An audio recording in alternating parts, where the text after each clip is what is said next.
What is up, my friends, and welcome to video number 1000. That's right, video number 1000. At some point, I could never even have imagined becoming a YouTuber, and then when I did, I started off with my guides, and I was like, well, I'll probably make like 25 of these, and then I'll have no idea what else to make guides on, and then I'll fizzle out. But no, video number 1000, here we are, and you guys already know what this is going to be about. This is going to be the most iconic and fitting video for my channel. Today, I'll be cheesing so many Grandmasters that the amount of cheese on the Grandmaster ladder goes up by 100% by this video alone. I'm going to be playing every single race. This is going to be freaking beautiful. Let's begin. Alright, the first game is against a 4.7k Terran, and judging by the tooltip, we got Zerg. Now with Zerg, I do have a good couple options, of course, but I think the best way to start this episode is going to be a Spine Crawler Rush. You guys, I think a lot of you, in the moment I said I got Zerg and we're playing against a Terran, a lot of you probably already thought that's what I was gonna do. Because I just freaking love my... Actually, I'm gonna tell him I'm Zerg. I just freaking love my Spine Crawler Rushes, man. It's just a gorgeous cheese. It just embodies my entire StarCraft 2 personality, really. It's just so stupid, but it kind of works still. Like, there's almost nothing better than, you know, doing a Spine Crawler Rush in StarCraft 2. I did mess up the build a little bit just now, but it's no big deal. Okay, let's see. I think I want to do the extra vicious one. Or I could also go a little more relaxed on him. I kind of like both ideas, to be honest. Do I have a preference? I don't think I do. So just for that reason, I'm just gonna let my fingers do what the heck they want to do. It basically, the only difference is how many drones I build. So do I really want to try and kill him right away? Or do I just want to annoy the heck out of him, kill his wall, and then transition behind it and play, I don't know, 2-base Ultralisk or something else ridiculous, right? Because what else would I do, of course? Now, just quickly, guys, I've read a lot of comments recently, which didn't surprise me. I knew they were going to come, about where the heck I have been, because it's been 2 weeks. I did announce that I was going to take it slightly easier, but that is not exactly what happened. What happened is, first I had a wedding. I went to Wardy's wedding, if you guys know him, StarCraft 2 caster. It was absolutely awesome. So I was up in UK for about a week. But then the last day that I was coming back, I actually got sick. And it was one of those very annoying, yeah, you know, cold/flu/whatever. But it kind of lingered. So I kept coughing and I wasn't able to speak properly. It's not like I was even feeling that bad, but I just kind of hard to yap for hours on end making videos when it's like that. So I've just been waiting for it to go away. It's still kind of like that, actually. Like, I'm not 100% comfortable speaking, but... Okay, he just... That could have been dangerous. Okay, he still... Wow, still went for the reactor. That's pretty badass. Wait, is that a factory? Did he just... Oh my goodness, he did go for a fast factory. Okay, huh. I might need a... Oh, that's annoying. I think I need a queen at home. I don't want to make a queen at home. Judging by what he's going for, I think we should probably go for the macro play here. Well, not necessarily macro, just not, you know, put everything on the line to try and kill him, basically. That is quite risky by him. Can I kill that one, maybe? It's pretty hard to catch a Reaper. They're very slippery. A little bit of good micro will do the trick, though. There we go. Okay, Creep Tumor is going to go down instantly. Running those Lings across the map right away would have actually been pretty nice. Actually, I should probably go for one depot at a time. That makes more sense. And then I'll make a hatchery at home. And then we're just going to try and read the game, see how it goes, basically. What he's going to do is he's going to make a Cyclone or a tank. Either way, it's going to be a really good option to stop this attack with. But I can still get myself into a good position, I think. Okay, now I'm going to move this guy over. I think... Is that in a good range? Oh, it is in a good range. Look at that. Wow. Okay. I'm surprised that doesn't get shot at, by the way. Doesn't that look kind of crazy? To me, that actually looks kind of crazy. Okay, I'm going to make a lot of drones. I think what I want to do is I'll just go for an evolution chamber, get +1 attack. Oh, you went for the tank. Okay. I'm kind of happy with that, actually. Let's see. I'm just going to run in with these. Maybe he wants to change his mind. Doesn't look like he wants to change his mind. Oh, kill some of those Marines? No, barely not. Oh, that's unfortunate. Okay, let me just root this up. I'm gonna make some drones from this base too. Get another queen from here. And then, yeah, if we went for the all-in version here, I actually think it would have been quite tough. As it stands, I think we're kind of chilling, actually. Let me just, yeah. Oh, I can probably save that. Probably could have hit that Spine Crawler, I think. Didn't choose to go for it, went for the hatchery instead. Could have been a misclick, or maybe he was actually out of range already. Okay. So what I want to do here exactly is I just want to bait him to attack me, and then I'm just going for +1 melee links, and that's going to be very unpleasant for him. That's basically the whole idea. What I'm scared of, I've been here before, as you guys know, is something like BCs, because you can actually get BCs or Banshees or Liberators, just like the high-tech stuff out, pretty surprisingly fast. Okay, he went for extra barracks. Yeah, okay, so I just make a million links. He's trying to hide the Marines, but what he's going to do is he's going to go for maybe a little bit of splash? No, barely not. He's going to try and go for a massive counterattack, basically, that's the idea. He's going to siege his tank to kill that. I did make one. I guess I might as well make one spine crawler right away. There we go. Exactly. There is. Please do not die. I lost my rally point because the hatchery died. Gonna go for this overlord. Maybe I can. I like how. Yeah, he's gonna have stim and combat. This is gonna be a brutally hard attack to defend, by the way. I think I'm just gonna throw down a. Oh, don't do that. Throw down a transfuse there. Maybe I can kill one more of these Marines if I'm lucky. And now he's going to go for a very brutally strong attack. Yeah, this is not going to be easy, guys, for sure. What is my best course of action here? Well, it doesn't really matter what the best course of action is, because I'm not going to do that, probably, knowing me. I was thinking I can go for a hidden base, and then I'm going to kill a lot of his SCVs. I don't think he re-walled. I mean, there's a chance he did. I don't think he did, though. Making a lot of spines. Tanks are going to be good against that, but I'm going to buy time. Oh, he did re-wall. Well done. Very well done by Mr. Guy over here, for sure. Okay, +1 is going to finish very shortly. He doesn't have units here, so I might actually be able to bust through. Depends on how much attention he actually pays to what's going on here.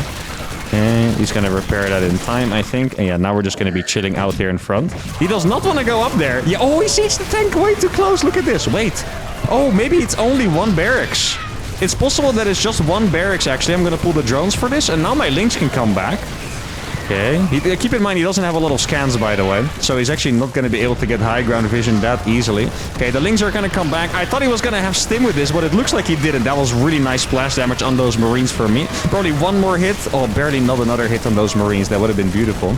But now, indeed, he is out of scans, so he's going to have to walk up with those Marines. I'm just going to kill this tank instead, I think. Going to be way smarter. Now, my eco is down the dumps as well. I did lose my natural workers for this, of course, but I don't think he has a base. And once again, keep in mind that I do have the +1 attack, which is going to make my army way stronger. Now, he didn't reinforce. That means that he is going to have, for the moment, he's probably going to have a stronger army than mine. Or did he reinforce? He didn't, right? So he should have like a lot of Marines up here. Yeah, exactly. Okay. He didn't reinforce, so his army is stronger, but it's not like he can really walk across with that. I have my hidden expansion here too now. And okay. That is unnecessary. Oh, that's a starport. Okay. It's probably just going to be medevacs, actually. But I'm still going to make... yeah, just 2 spores should do... I mean, if it's BC, ideally I make extra queens too, but... The problem is he's going to have stim for the next round, I think. And that is going to be very, very annoying. If I was smart, I would make a Roach Warren right now. But I like to pretend I'm not smart. So what I'm going to do is I'm just going to keep making links and try to go for the outplay. That is the idea. I'm going to make 1 spine up here because he's very likely to drop this. And yeah, I'll just keep spamming links. I mean, one thing he's not going to have is, at least I think not, is going to be upgrades himself, right? If he gets +1 attack, or worst case 1/1, actually I should probably check for hidden expansions. Not that I think he has one, but you might as well, right? Okay, let's see. I'm gonna rally back home with these as well. He does have the medevac. There's way too much creep for him to clear, by the way. Like, I mean, if he did it, he would just be wasting scans at this point, I think. Okay, here we go. I'm gonna go for the counterattack once again, of course. Probably has it closed if I had to guess. Yeah, he does have it closed. This is just really to force him to stay back. Like, even if I wasn't paying attention, he wouldn't reinforce now. Because that would just be kind of crazy, right? I'm going to sneak out with more links. I think I need more links on the outside for this. He scanned something. I don't know what he scanned. I just saw it quickly.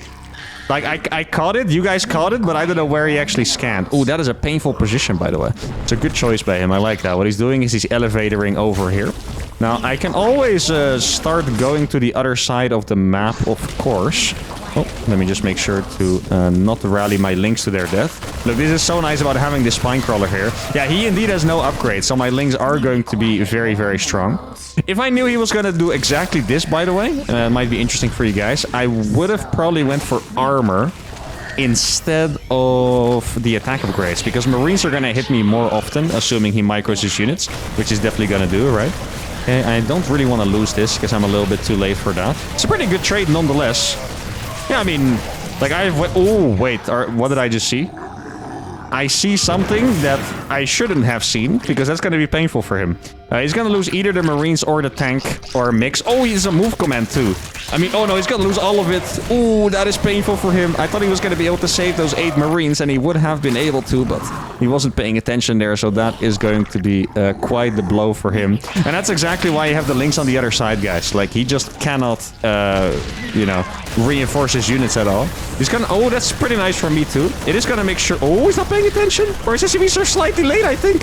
He's getting... Oh, no, his unit's derped. Okay, the floodgates are open, boys. Oh, no, he has more. He's going to be able to close that by the time I get there, I think. Looks like he does want to go in. I mean, I'm just going to be very, very patient here. Okay, every time he fights me, I'll just fall back a little bit. Okay, here we go. So, yeah, he was trying to reinforce again. I will tell you guys, the Link counterattacks. That's what you want to do. He's going to lose that tank as well. Did he wall off? He did not wall off. And that is going to be it for his base. That means that now he is 100% all in. He knows he's not going to be able to do it. And that is just game 1 of a video that's going to have a lot of freaking games. But yeah, this is why I love cheesing in StarCraft. This is why I love the proxy hatches. The games are just so stupid.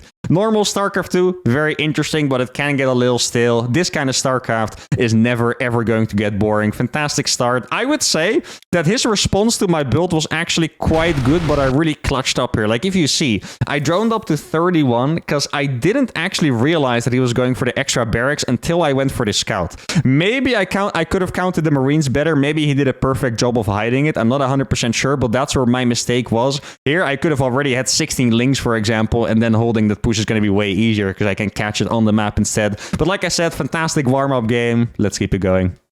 Okay, game number 2 is against Spirit Protoss. Spirit is an extremely good Terran player for the ones that don't know.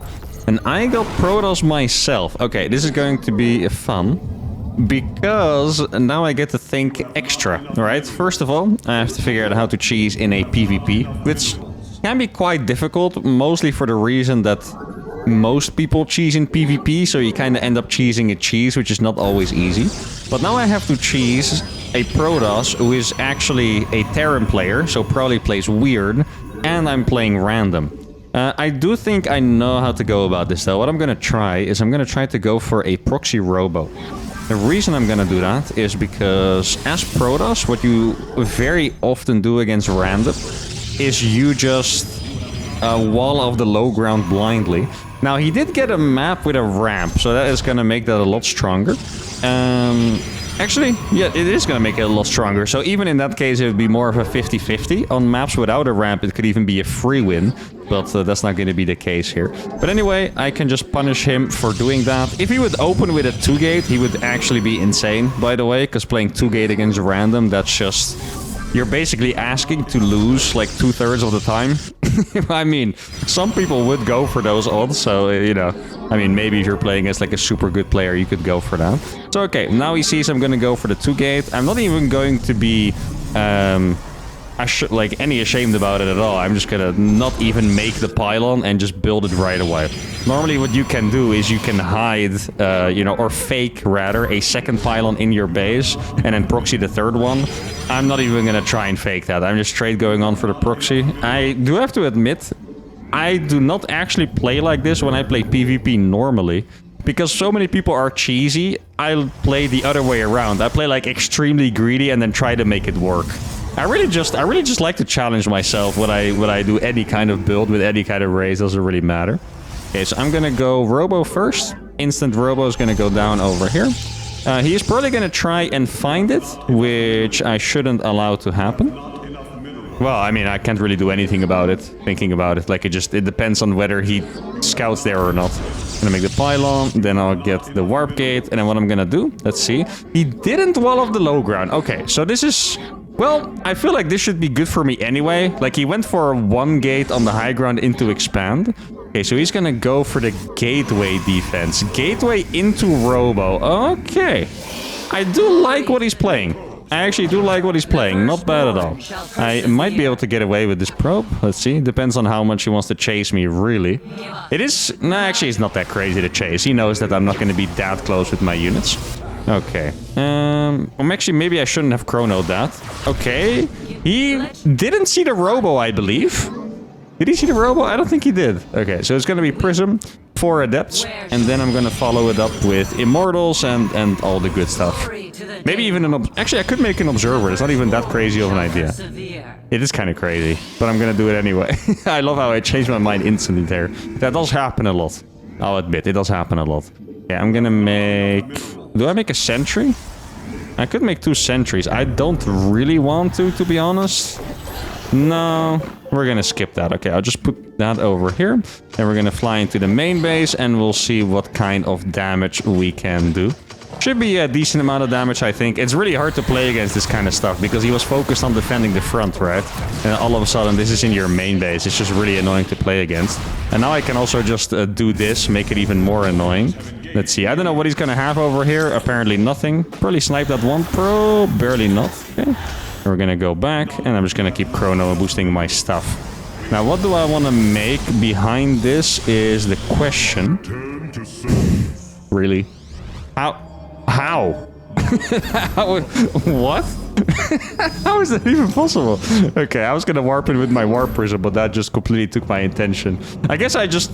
Somehow I stopped the rally? There's no way it would have... no way it would have finished there if I... Okay, well, whatever. It is what it is. Okay, let's see. I can see exactly how he's splitting his stuff, which is going to make it a lot easier for us to do something here. This Immortal is extremely ambitiously placed, by the way, I want to say. Really extremely ambitiously placed. Okay, here we go. I can also just... let's see. Barely not. Okay, gonna take it easy for now. He's gonna bring the Stalkers back. I do pretty much have map packs here, right? Because I can just see absolutely everything that's going on. Now, I do know the way you beat the Immortal play, or the Immortal defense, is mostly by warping in Adepts. Warp in Stalkers, he's just gonna get a lot of units that deal bonus damage against you, which is gonna make it way harder. Okay, here we go. I think I'm just gonna go for this, actually. I should have microed the Immortals better here, for sure. I'm gonna be able to target this one down really quickly. Exactly. He's gonna try to get on over here. The Immortal already dead, by the way. I'm gonna try to focus fire this one. He's gonna run away. That is not going to work, actually, for him. Now, I do want to warp in some units. This is slightly risky.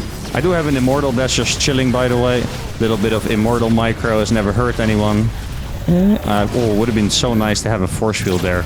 Yeah, it's really hard to defend this kind of stuff, guys. It's incredibly hard, really. He's gonna lose this pylon right now. He can't even defend it, because if he goes here, I'll force field this thing. This is beautiful. Art, guys, I would call it. Ooh, okay, that was so close. I was about to force field that one. No GG is called. And that is our first pro gamer to fall in this episode. Admittedly, he was playing Protoss. I also don't blame him for not GGing, because I have played this situation a couple times and it can feel very frustrating. Like, some games you play the fast expansion in PvP and everything pops off and you're like, I figured it out, and then you play against someone and your expansion just got absolutely destroyed and you're like, everything I've practiced for has been useless. It's not actually true, by the way, but it feels like that. But anyway, second win of the day, first pro gamer fell. Let's go to game number 3. Game number 3 is against a 5-4 Grandmaster Zerg. Okay, this is a little scary because I'm playing Zerg as well. ZVZ is similar to PvP, actually. It's pretty hard to cheese in because, in my experience at least, this is the most cheesy matchup. Mind sharing race? Not today, sorry. I don't know why exactly, just in this matchup I didn't feel like sharing it. But anyway, this matchup is very cheesy already, making it hard for me to out-cheese the cheesers. And this guy's name is Eric Fanboy. Eric is a Brazilian Zerg who is... Well, I wouldn't call him a cheeser because he's not really. But he kind of plays like me a little bit. Like, he just plays very weird stuff, his own builds and whatnot. And it might be difficult to go up against. Okay, judging by this comment... Okay, I'm gonna go through the motions here with you guys, okay? That means that he recognized me. That means he's probably in voice chat with someone else that just told him. Or he's streaming. which leads me to believe that this is probably Lorimbo, which is an Italian super cheeser Zerg, basically. I could be wrong. I think I'm probably correct, though, so I guess we're gonna see. He is going to cheese me super hardcore. If I told him the wrong race, I don't really do that. If he told me I would have cheesed. Well, that's good, because then... So now he says he's not cheesing me, so that means I can cheese him. Okay, the mind games here are definitely, you know, how do you say it? Stacking up, right? A lot of mind game going on here. I'm trying to do psychological warfare with his name, everything he's saying, and then he's also saying he's not gonna cheese me. Well, he normally always cheeses, if he's the person I think he is. This is, it's gonna go a little far. I did have a builder at some point that was freaking awesome, but it also kind of sucked, unfortunately. I was trying to make a build where I would kill them. I think...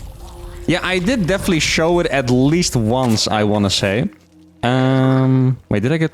No, right? It was just Roach Warren. Yeah, it was just Roach Warren, I think.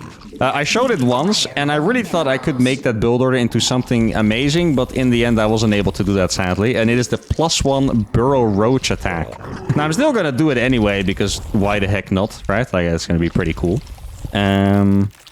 But yeah, we're gonna have to see. If he's gonna go for like some kind of link flood or something, this could be pretty difficult.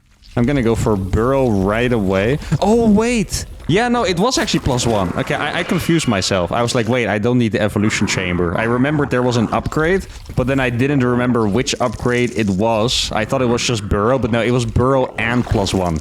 That was the build order, okay. So what I'm gonna do is we're actually just gonna change it up here.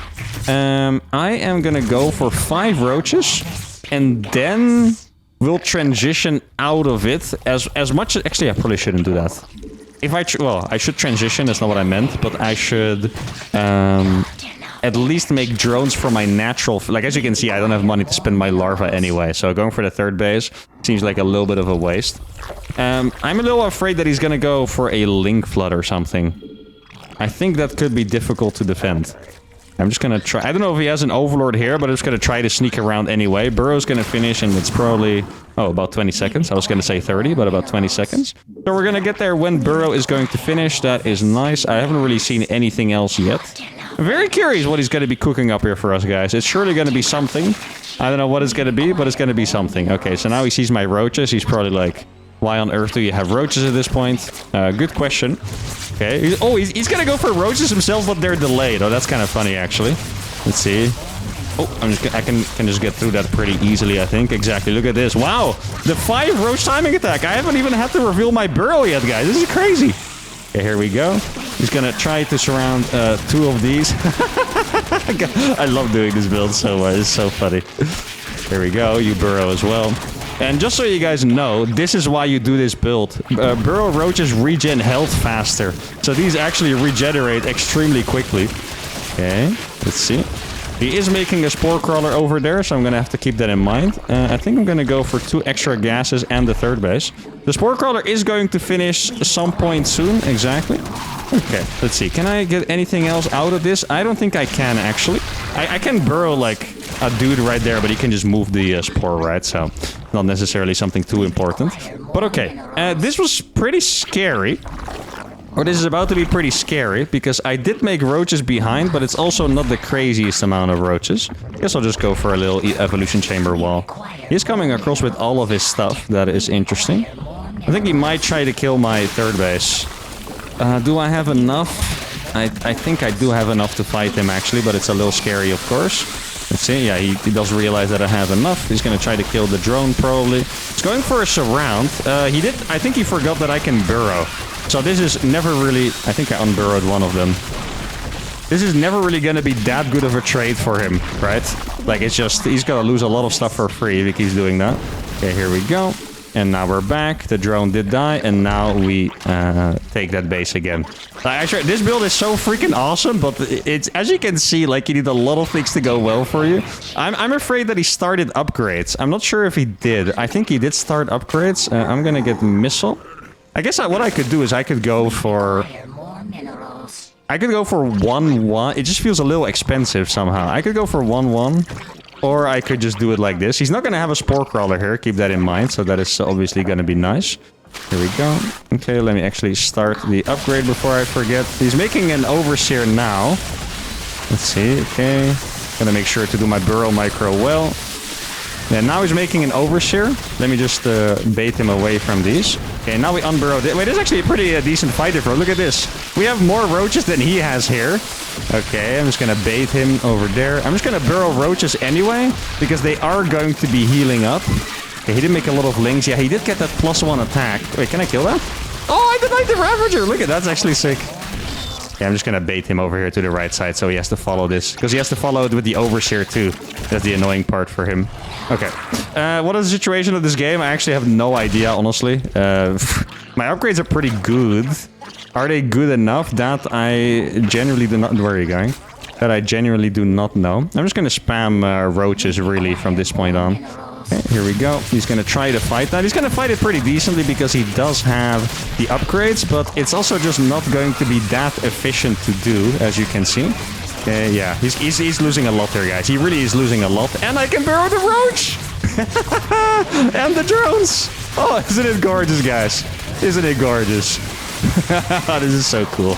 Come on, guys, freaking burrow, am I right? Oh, he's gonna get roach speed at some point, by the way. That's something that we'll have to... Something is dying. Okay, it stopped dying, looks like. He's gonna get roach speed at some point, which is gonna be very annoying to go up against. I have more than enough units here, by the way. This is not going to be that tough of a fight. Look, he needs to target the burrowed units, or...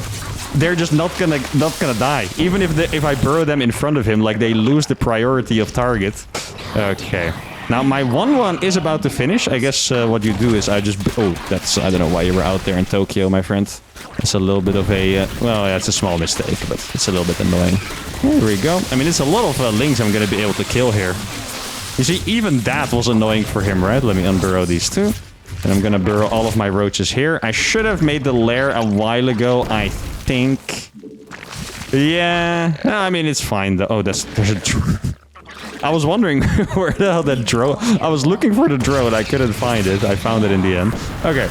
So, yeah, my biggest problem here is that I don't have roach speed. That's going to make my army way weaker. I can actually mine from the minerals mostly for a while.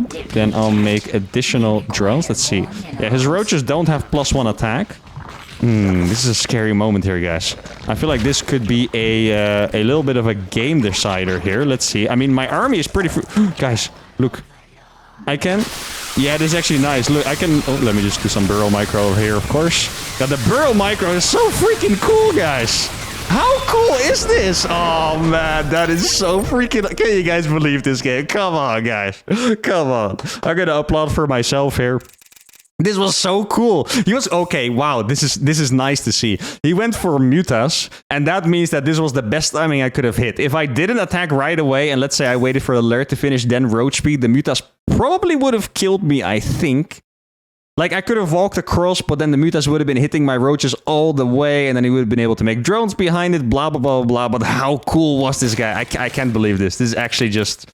This is pure happiness right now. I held the attack.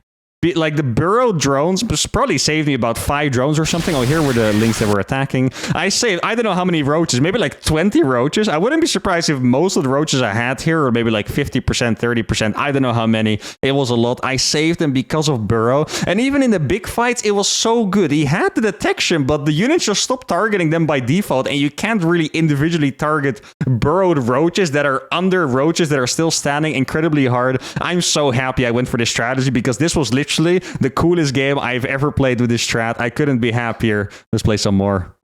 Okay, game number 4 is against TBS, who is Showtime. So this is our second pro player of the episode. 5.9k Zerg. I think he's one of the strongest Zerg off races actually that we have. My Zerg was 6.1k at some point, but there's... I mean, I'm not saying it's less impressive, but...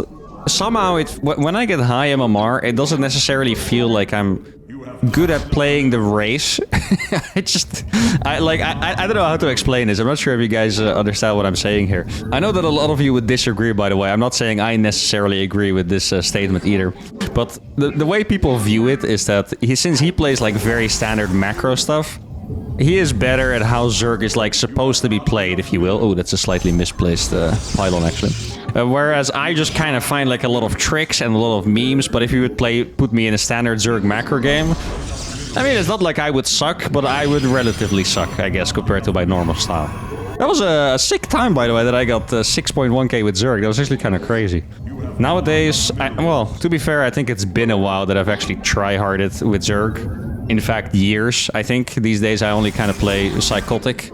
Zerg standard play is the least fun out of all the standard plays for me, anyway. I think playing standard with Protoss is the most fun, and then playing standard with Terran is kind of in the middle, and then playing standard with Zerg is a little boring because you just, for the most part, you really just sit there.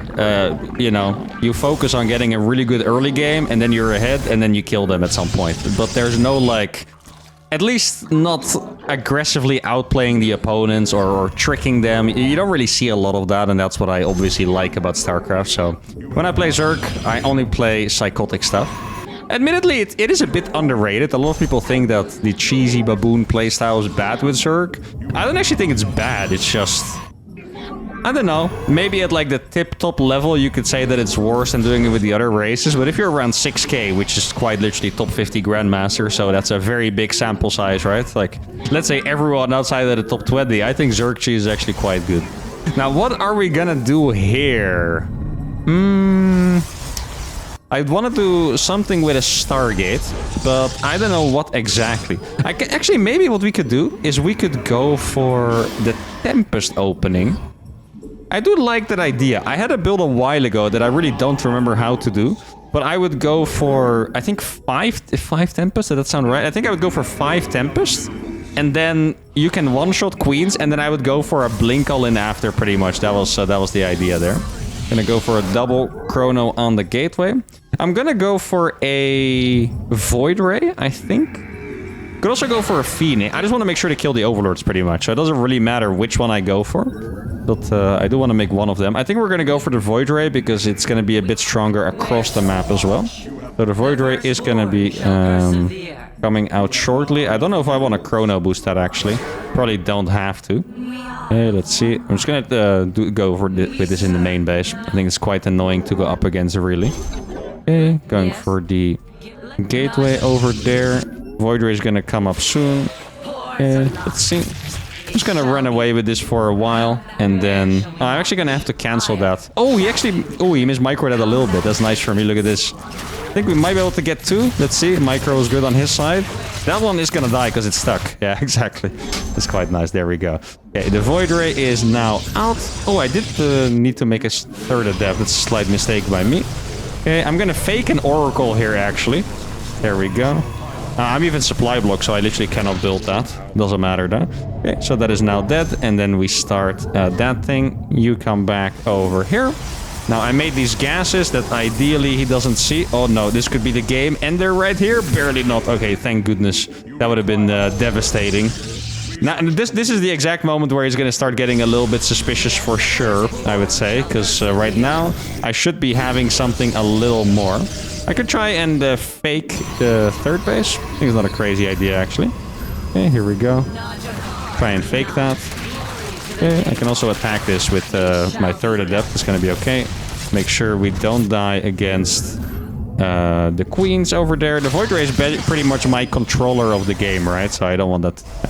Okay, so Tempest number 1 is going to be on the way now. I didn't chrono boost a whole lot at all. He's losing a lot of Zerglings to this, which is quite nice for me, really. Okay, so now he's going to scout that my base was complete BS. Maybe... Oh! No, okay, he did send 1 extra Ling over there, so he's definitely going to know that it was a fake base. Okay, let's see. I could shade through. Wouldn't be the craziest idea ever. No, it would be. He has more than enough units over there. Okay. Fair enough. Okay, so he's gonna kill that probe. I'm gonna start... Which upgrade is it again? I always have to look at... If it's been a while, I need to find the upgrade. There we go. Tempest number 1 is on the way. Or Tempest... Yeah, on the way to his base, I should say, right? Okay, I am mining with all my guys on gas. Already started 3 Tempests. Gonna start a 4th one soon. I could actually still take this base, by the way. It would really just be a semi-fake, really. Okay. I think at this point he probably knows that it is Tempest. He might not guess what the follow-up is going to be, though. That's where it's going to get really spicy. I need to start 1 more Tempest, and then I can start the Twilight Council, I think. He does have the lair already. I think depending on how unfortunate we are with how good he was at reacting, he might have already started the Spire. Really depends. Here we go. Oh, killing Queens very fast, by the way, is extremely nice. Okay. Oh, I already have 5 Tempest started. Oops, I could have made the Twilight Council already. Okay, it's a slight oopsie by me. No big deal, though. Okay, yeah, we're gonna have to keep pressuring this very, very hard, because if we don't, he's gonna fly away with, yeah, just, well, not necessarily being greedy, but just, you know. Let's see if I can kill any of these. That one has a lot of transfuses. Barely not gonna get it, unfortunately. There's Tempest number 5. Okay, this might actually die to that Void Ray. There we go. Maybe I should take this base after all. Like, you never know when I'm actually going to be able to get that out in time. Okay. Let's make sure I'm not dying over here. We are indeed not dying. What he's trying to do now is he's not losing queens for free. He's trying to buy time for the corruptors, basically. That is the whole idea of this. Okay. Just going to go forward here. I think I have to recall this bad boy. Let's see. Okay. Bring that one back, and then we're gonna... Oh, wait, that was actually a pretty dumb move by me. I just realized that. That was extremely... That's the riskiest thing I've done today, by the way. I just recalled the Void Ray, assuming his Spire wouldn't be in time to save the bases. Like, I'm basically sacrificing these Tempests, okay? Wait, actually, the Spire... Oh, wait, the Spire's gonna die! No way! Oh my god, please! Did he... I didn't see any of the extern. Oh, no way. He didn't get anything off. No, he didn't. Oh, guys. Wait, really, I need to go back here. I know you guys are going to copy my strats. Let me just take you back here to make sure you don't lose in the dumbest way possible. What I did here is this map, it feels like the Tempest arrives super fast because it's close by air, right? Like, if he was here, it would take way longer to go cross map. But here we're in the main super fast, so my Tempest felt like I got a lot of damage really fast. But if this Spire was, let's say, 30 seconds faster, which it really could have been, I think, just depending on his build, it could have been way faster, then I recalled the Void Ray, which meant I can't recall the Tempest, okay? So if his Corruptors were fast enough, all my Tempests would have died. This wouldn't have mattered if the Spire was late. Let's say it was 10 seconds faster. Then the Corruptors would have killed all my Tempests, but I would have been able to kill this base and this one and probably this one as well, and then we're obviously massively winning. If they were a little faster and I only killed the main base, I think we would actually be losing. So that recall... It was honestly 20 IQ at most, but it worked out because his Spire was late enough. Now, this is actually disgusting, though. Like, look at this Spire. Oh my... Wait, I'm actually surprised. I feel like he... Let's see. It finished now. Yeah, he really had, like... I think he had, like, I don't know, 0.2 of a second to make Corruptors. He didn't get them out in time. Even if he did at this point with the timing on the Spire, you can see it. This hatchery would have died, and this one as well. And then he would have been on one base against my 9-gate Blink All-In, which obviously would have killed him. But alright. Fantastic cheese. I do feel like we torture Showtime quite a lot with our stupid Protoss cheese in particular. I remember another game on a yellow map. I really don't remember what the game... Oh, wait, it was like Massive Depths or something like that. But alright. Second pro gamer down, 4 wins in a row. Let's keep it going. Okay, game number 5 is a rematch against Showtime. Now we got another ZVZ here. Okay, we're gonna do something else than the Burrow Rush attack, but what it's gonna be, I don't know yet. I'm actually gonna do something really ridiculous that I thought of earlier. In ZVZ, I haven't found a way to make use of my being random. In general, again, Zerg doesn't really matter what race you get. You cannot really make use of that because Zerg doesn't have the downside of changing their opening that much based on the race they play or the building positioning. Like, they don't have to wall off or sometimes play double gas, stuff like that. So playing Zerg against random is pretty chill. But I was thinking in ZVZ, the one thing that I could do is just hide my Overlord. Normally your Overlords meet in the middle of the map, right? So I'm just gonna do this. I'm not even sure if anyone's ever done that, if it's like the dumbest thing ever because your Overlord wants to be at the front. But this way, I'm gonna get my Overlord to the other side and it's probably not gonna be seen and my opponent is not gonna know whether I am Zerg or not for, I don't know, another 40 seconds or something. I mean, it sounds pretty good to me, right? Now, what do I want to do here? It's gonna be quite difficult, to be honest, because ZVZ, I mean, first of all, it's very cheesy to begin with, but also the way I like to cheese has never really worked that well in ZVZ. Like, my cheeses are particularly good against Protoss and Terran. I feel like my proxy hatches and my Ling drops and all that kind of nonsense. In ZVZ, it's kind of difficult because I like to play very Zergling heavy and then make a semi-uncommon tech unit like Corruptors, Infestors, Swarmos, that kind of stuff. In ZVZ, most people play Ling Bane into a Roach timing attack. Or not even a timing attack, just mass Roach, and they kind of, you know, push and pull a little bit. If they can kill you, they will. And Ling Bane is extremely good against mass Zergling. I'm gonna have to make Banelings myself, really. And that's gonna delay my tech and pretty much ruin my entire plan. And then the Roach timing attack also just virtually kills everything that is not also Roaches. For example, even if you play Mutas, you have to play Roaches. You know, like it's... You can't even play pure Muta against Roach. Like, even in that case, you would still play Roaches, so... It's quite complicated. I'm just gonna drop in real quick to see how far his gas is along. I'm gonna take my third hatch before my Overlord. That way I can maybe kind of mask the fact that I'm not pulling out of gas. I think that makes sense, actually, at least to me. Not quite sure if it makes sense to good Zerg players, but to me it kind of makes sense. And I'm gonna use this guy. Maybe not yet. I'm gonna use this guy to make an evolution chamber. And then I guess the next thing I need to do is just scout whether... Ooh. Okay, I didn't expect to end up losing this one, really. I think I'm barely gonna lose it, right? Yeah. Oh, that sucks, guys. Ouch. I did make the extra Overlord already, so it's not the biggest deal ever, but... Yeah, it is 100 minerals that I would rather not have spent, of course. Now, I didn't make any Zerglings myself, and that's gonna make it slightly harder. Okay. I'm just gonna keep my queen around here so I can wall off my base if I have to. I see a Baneling... Yeah, exactly. He's making Baneling Nest already. That's exactly what I'm talking about. It's so difficult to at least play my style of cheesy stuff in this matchup. I think I'm gonna saturate my base. So that is gonna be... Is that 6 more drones? Maybe... I think it was 5 more. I think I had 1 more building. Okay, there we go. I'm gonna make that drone extra. And then I'm just gonna make mass links from here on out. The reason why you would get +1 armor instead of +1 attack, if you guys have never seen that happen before, is because with +1 armor, your Zerglings survive a hit by a Baneling. Banelings are obviously still good against the Lings, but it does feel like it makes a significant difference. Like, if you can actually take a Baneling hit and it's not the worst thing ever, basically. I'm gonna have to micro this very well to survive here, for sure. So far, so good. Honestly, yeah, there are the Banelings already. It's just always some kind of weird Baneling attack. And not even necessarily all-in, just an attack.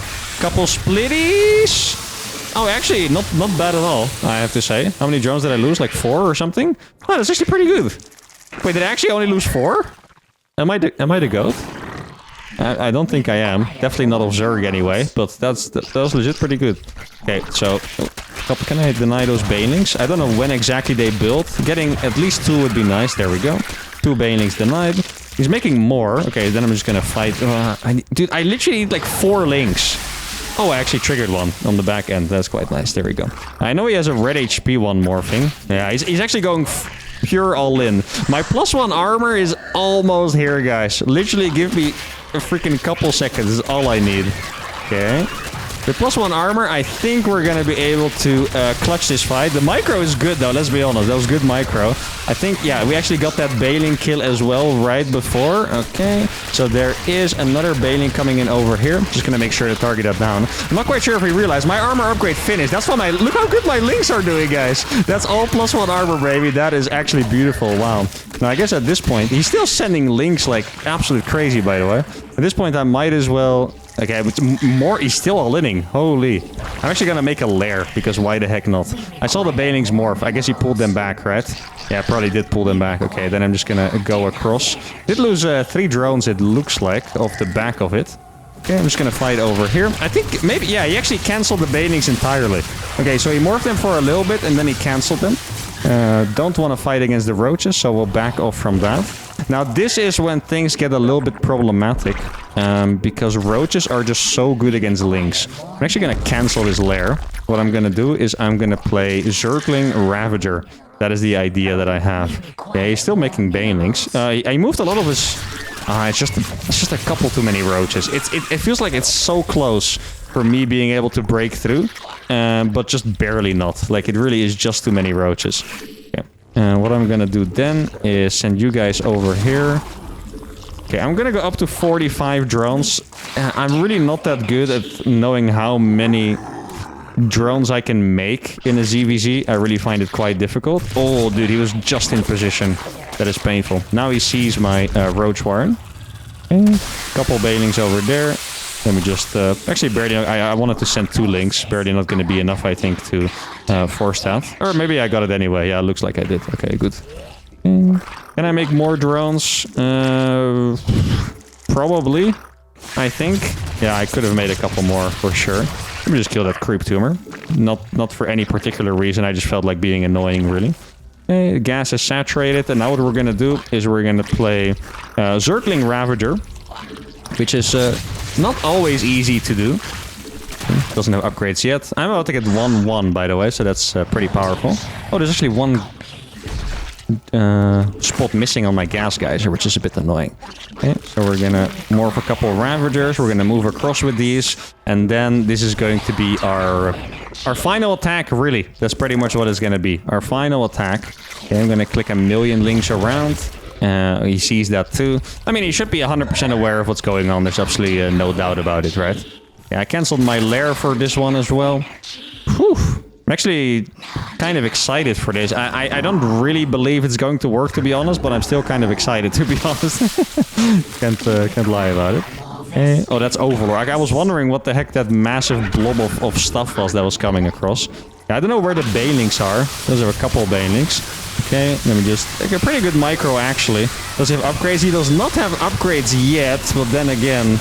Yeah, the roaches are just so good against Ling. This game is a really good example of why I don't like to play ZVZ with the way I play, and it's because the roaches are just too good in this matchup. You cannot get out of just playing mass roach. Like, it doesn't matter if you get like a massive surround with Lings or whatever you do, you're gonna get cooked by roaches. I'm not gonna give up on this game, by the way. Absolutely not, but it is looking slightly dire, I would say. Let's see, I do have... oh, he was in position. Like, he doesn't even have up... That was 1-1 against 0-0, by the way. If you guys were curious if maybe he was up in upgrades, he was absolutely not, okay? That was 1-1 against 0-0. Obviously, the Ravagers did not benefit from the upgrades. I do think my early defense must have been crazy good, by the way. Like, if I was behind... Oh, maybe I can just... There you go. If I was behind after that start, I would have already been dead, I think. So that was pretty crazy. He has his unit split. Ah, I see what's going on here. Okay. Let me just bring my units back. Yeah, he saw that I was coming back as well, so he decided to turn around. That is a good move for sure. I like this freaking most random ever clump of overlords that I have. Okay, let's get more and more Ravagers. I need some more queens as well, I think. Transfuse, injected a couple times. Like, even if I max out, I don't think it's going to be good enough for us. That's the problem. I would love to just be able to max out here, but I don't think it's actually going to happen. He got Overlord speed as well. Yeah, he's just sitting back entirely. Wait, like, he doesn't even have roach speed. Wow. Okay. More and more, I think our early hold was actually insane. Like, I legit think that might have been just absolutely insane. Oh, you have to get out of there. Okay. Do not get surrounded by a couple of roaches. That would be very painful. Okay, how do I deal with this? That is a good question, guys. Extremely good question. Glad you asked. I don't know the answer. I wish I did, but I do not. So, okay, here we go. The Lings are coming. And we're gonna get a pretty nasty surround, that is for sure. But then again, it is still roaches against Zergling. I mean, these Ravagers are popping off insanely hard, by the way. Like, the bios were crazy good. Here we go. Is he going to try to go forward? He's going to try to go forward. I mean, our micro has been good for sure. I can't be too sad about my own micro here. There we go. And we actually do survive that fight, which is quite surprising, I want to say. Okay, just going to bile around us. Like, he's trying to get on top of the Ravagers. That's what he's doing. Those biles are going to hit like freaking crazy, by the way. There we go. He really thought he could dive pretty freely, but then he couldn't. Okay, so we survive another attack here. This is a pretty cool freaking game, by the way, right? Especially for two guys that aren't even really Zerg players. I would say that this is a pretty freaking cool game. I have a lot of links. Okay, the next attack is going to be very difficult to stop. I'm going to have to use my Ravager Biles for sure. Okay, just going to walk into a couple more Biles, I think. Let's see. The Ling reinforcement. Oh, maybe I needed them just a little bit earlier. Oh, he does get hit by the Biles. Wow, that Spinecrawler is extremely clutch, by the way, by him. He did indeed walk into a couple more Biles, by the way. You can tell by the HP of his units. Oh, that was actually a very annoying Spinecrawler for me to deal with. I wish I would have been able to do some more damage there. That would have been absolutely beautiful. Okay, I hope I'm not... Yeah, it's a couple too many reinforcements, I think. I'm going to try one more run by. Yeah, that's the problem with making Lings mostly, by the way, is that you don't have enough larva to really make Lings forever. Right? Like, you can tell that I'm struggling to make enough Lings. I mean, I've definitely been winning in the Bile War. There's absolutely no doubt about it. But is it going to be enough? That is the question. Okay, that counterattack is good, though, for sure. Okay, he's trying to get on top. Oh, the Biles are... Ooh, that was so close to them landing. He looked just in time. Okay, I have some transfuses, too, that I can use. I mean, this Link counterattack was absolutely awesome. No doubt about it. Okay, here we go. Gonna drop a couple more Biles. Good dodge on those Biles from him. He's going to try to get a little bit closer. Couple of my Biles connecting, but not all of them. And GG is going to be called. And yeah, I still had a 200 supply of roaches, but wow. This was a very cool game, in my opinion. I think my initial hold was really, really good for not making Banelings. Like, genuinely, I should have died to that early game. I really should have. I think there's no way I should have been able to survive mass Banelings before my upgrade finished for the most part of the fight. But then the follow-up is just so freaking hard. He indeed did not have a lair. So if I would have transitioned here, let's say fake the attack, make 10 drones go for the lair, I think it would have actually been an even game. Myself, I really wanted to try go for this Ling Ravager style. Whenever I see pro players pull it off. It's very specific scenarios, and I don't even know what those scenarios are, but it looks so cool, so I wanted to try it, but he was just a little bit too solid. But this is one of those losses that I really do enjoy. Normally, ZVZ, like I said, when I chase is very tough. I get absolutely smacked down. This really did not feel like that. My opponent played well, but I also played very well. Good Biles, good spellcaster uses, good run bys, but my opponent was solid enough. First loss of the day. The pro gamer takes revenge, but we're not gonna lose hope. Let's keep on going. Okay, game 6 is against another Zerg player. Now, I decided to queue Terran. Probably gonna do that for maybe 1 or 2 more games after this as well, just because we didn't get a Terran game yet, and I obviously want to get some Terran games in here as well. Now, we are going to get funky here. We're playing a TVZ. In TVZ, I have a lot of cheeses, a lot of cool ones as well. But which one do I want to deploy for the first match is the question. This map is a slightly annoying one, actually, because it's just big. Okay, if you guys remember this from my Reapers video, or one of my Reapers videos, I should say, there's no Reaper cliff on this main base, so Proxy Reaper is not really that good, neither is Mass Reaper. I could probably make Mass Reapers happen on this map anyway, but it would be a very long game, which is very likely to happen in this episode, you guys know me. But... yeah, I also wanted to go for like a one-base Hellbat Ling. I don't think I can do that, too big of a map. So what we're going to do instead is I'm going to go for CC first, followed by a double starport Battlecruiser Rush. It's a classic, really, of Legacy of the Void Terran. I think this build became popular in, I want to say 2018 or so. I know there was a patch. I don't even remember what the patch was. Like, was it some kind of teleport cooldown, or I really don't remember. Probably not the introduction of teleport, right? How long has that been in the game for? I actually can't even remember. You know, I do remember that the game changed, but you guys know that I have a really good memory when it comes to remembering games and when games are played in tournaments and who my opponents were, this and that. I do not remember patch notes very well. If you give me a random patch or ask me which change came first, I probably won't remember. I just remember that something happened and then people started playing double Battlecruiser Rushes. I remember I was one of the first ones and there was a certain Korean Zerg who I'm not going to expose. But I did the build against him once, and within 5 minutes he had already messaged the Balance Council about the build order, which I thought was freaking hilarious. Alright, he's back. Here we go. Do I have to pay attention to anything in particular? Not really. It's pretty bad if I would get cheesed by roaches. Now, this map to me looks like a good Zerg map, so I would be surprised if he would go for something like that. I can be a little bit annoying. I would love to be annoying. What if I just block this base? I don't know if did he take it already? I don't really know my timings on that. Let's see. No, he hasn't taken it yet. Okay, so I know there's this base over here, but I'm pretty sure Zerg would prefer this base. So what I'm gonna do is I'm just gonna build an engineering bay here, and then when I need the resources, I can cancel it. It's actually not that big of an investment because, yeah, like I said, I don't need the money right now. If I do need it, I can just cancel the engineering bay. At this point, I would kind of imagine he saw my SCV go here with the Overlord. He probably took the other third base already. That is all good. Gonna send this guy back. And then, I mean, this is enough health. I don't have to perfect it. It's good enough as it is. I guess I need to make a couple Marines at least. This SCV is not going to die to that Queen. I should be able to get the scouting off in time. Exactly. Start rallying SCVs over here. And he did indeed take that base, so I can cancel this one. What do I make? I think I'll go for 2 Marines. Yeah, this is a little bit annoying because there's an Overlord pillar right there. Ah, yeah, that actually sucks.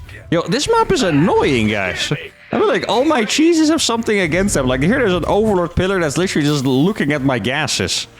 Like, I can't even do this build, you know, sneakily. He's gonna see it no matter what I do. That is kind of messed up, I'll say. Okay, so I got 2 Marines now. I got a car as well, which is nice. Guess I'll put 1 Marine over there. Now I'm gonna go for starport number 2. Get that extra gas up, and I think our execution of this is looking good enough for now. I actually don't have a wall here, by the way, so it's potential danger. There's a Roach Warren coming up. 1 evolution chamber. It's not a particularly fast Roach Warren, so I would say that that falls into safety Roach territory. But actually, I can lift this one off. I think that's a more efficient way to do it, right? Yeah. I made the starport a little early, so I could make the tech lab before the fusion core finished, but I can actually just do it this way, which is definitely going to be more efficient. I mean, in this case, you can see that it wasn't. What I'm trying to say is, if I wasn't silly, I could have just made that starport a little later. Not a big deal, though. Okay, so I'm gonna make cars and... Ooh, that's not a lot of drones right there. I'm gonna make cars and battlecruisers, but for now I don't have the minerals available to make cars. I'm just gonna be making BCs for a little bit. Timing is gonna be pretty much perfect. You can see that my resources are approaching 400, 300. Ooh, that's so satisfying, right? I think my resources went down to 29 minerals and 0 gas, which is just beautiful. Now, I guess the best way to follow this build up would be... Ooh, that's a significant amount of roaches. Okay, this guy is just scared, I think, but it might be good for him that he's scared. It's either really bad for him or really good. I can't tell which one it is. The reason why is because if he attacks me with roaches, I need to keep the BCs at home. But if he's just gonna keep them at home no matter what, I can just teleport in his base, and he spent so much money on roaches that he's not going... He's also a lair, though. That he's not going to have his corruptors in time. I think... Let's see. Am I gonna have time? Yeah, I'm barely going to have time for a scan. Okay, this is gonna be cool. What I'm gonna do here, guys, I'm gonna scan a base. I don't know which one it is. Doesn't actually matter. Main or the natural. Oh, that's pretty nice snipe, actually. There you go. Main or the natural is going to be scanned. And then we look for the spire. There's no spire over here. So we're going to go straight into the main base. He's making road speed as well. I think it's looking good, guys. Yeah. Oh, that spore is going to die instantly. Yep. I don't think he started the spire yet. So his base is just absolutely cooked right now. I think I'm going to switch over to making tanks instead of... the cars. Oh, this is going to be a pretty painful attack, though. I can already see it coming. It's going to be quite a lot of roaches. Oh, that supply block. I didn't realize that. Supply block on that 4th BC. That's going to hurt me a little bit. Okay, so here is Mr. Roach. What we're going to do is we're going to pull all of the SCVs instantly. My BCs win this fight, by the way. We were able to get that. There was one queen that had a decent amount of energy and it died instantly. These queens are going to die too, which is fantastic. My SCVs are... Well, they held up for a little bit. I was going to say they are holding up for now. That is not entirely accurate. But they held up for a little bit. Now my next BC is going to finish. Overseer is not going to fall yet. BCs are low HP. Okay, like I said, I do not have the wall here, which is a little painful. There we go. He's going to go for the main base. Let's see. Okay, that queen does fall. I'm going to be able to teleport back home pretty shortly. Oh, I think I actually have to get out of there. Wait. Am I crazy enough for this? I am crazy enough for this. Oh my goodness. I am so insane. I can teleport out, by the way. Please don't die. Oh my god, the VCs are alive. That is freaking illegal, actually. Oh my goodness. I don't think I have a scan, though. Okay, let me sell those bunkers, and then these are gonna go straight over there. Let's see, did he make... Oh, Spires... Where the hell is my other BC? Don't tell me... Okay, I thought I maybe teleported it by accident or something. Okay, so he's starting a couple Corruptors already. What I need to do is repair those and get them back in action ASAP. Okay, so those queens are now going to fall, which is great. Gonna be able to target a lot of drones here. I think he might have gotten us, guys. I'm not 100% sure yet. Like I mentioned, the roach attack could be good or bad for us. I can't quite tell. I don't think he had the resources to really go for a lot of Corruptors at once. Probably has like 5 on the way, if I have to guess. Definitely not a lot at once. I do have a good amount of VCs, though. I can never kill those Corruptors, so... I do have one Yamato, actually. Might as well kill one of those. And I'm just going to be targeting a lot of drones here. Now, what is the next step for me? I did kill a good amount of workers, right? That was really not bad. The next step for me is probably to fly across with these bad boys. And then... Slow links. Okay, that's kind of funny. And then... Ooh, I have 4 BCs. Not bad. And then we go for Cyclones. I don't know if there's anything else I can do, actually. I'm legitimately not sure if I can. If I go for anything that's air-related, it's gonna die to Corruptors. If I go for anything that's ground-related, we're just not gonna have enough in time to beat the Zerg economy, right? So I think what we're gonna do is we are gonna play Cyclones behind this and hope that we can somehow make it work. Probably re-wall this in case he did make a lot of Zerglings in the end. Now keep in mind, even though his economy is definitely better than ours, I do have 4 BCs. And that, until he has Infestors, at least that's gonna mean that 4 Corruptors should die every time we fight. He does not have this base. Just good creep shred. Nothing out of the ordinary, really. He's making another lair now. Yeah. I mean, I can also just kill every single queen here. Don't really mind that either, to be honest. Okay, he's targeting one of those. Let me just try to target a couple Corruptors down. Would be nice. They're gonna die. It is going to die. That's great. That one is gonna live. Good micro by him as well. That one is maybe this one, because he pulled it back. No, okay. When the unit counts get too low... Oh, I'm happy I re-walled that, guys. Whoo, that is a nice little micro decision that I made earlier. And now we can repair them all back up. And then I'm gonna have 3 factories making Cyclones. 50 SCVs probably, 47 SCVs indeed. Since you guys always ask, you can just see it here in the top right? 43 army, 57 workers. Just a little tip. I mean... It's not really that important, but sometimes it's nice, and I know people always get confused because they didn't see me check for it. Now let's see. How many drones? No drones. Well, 4, was it? Yeah, 4 drones. Not that bad. We might actually have a game in our hands here, guys.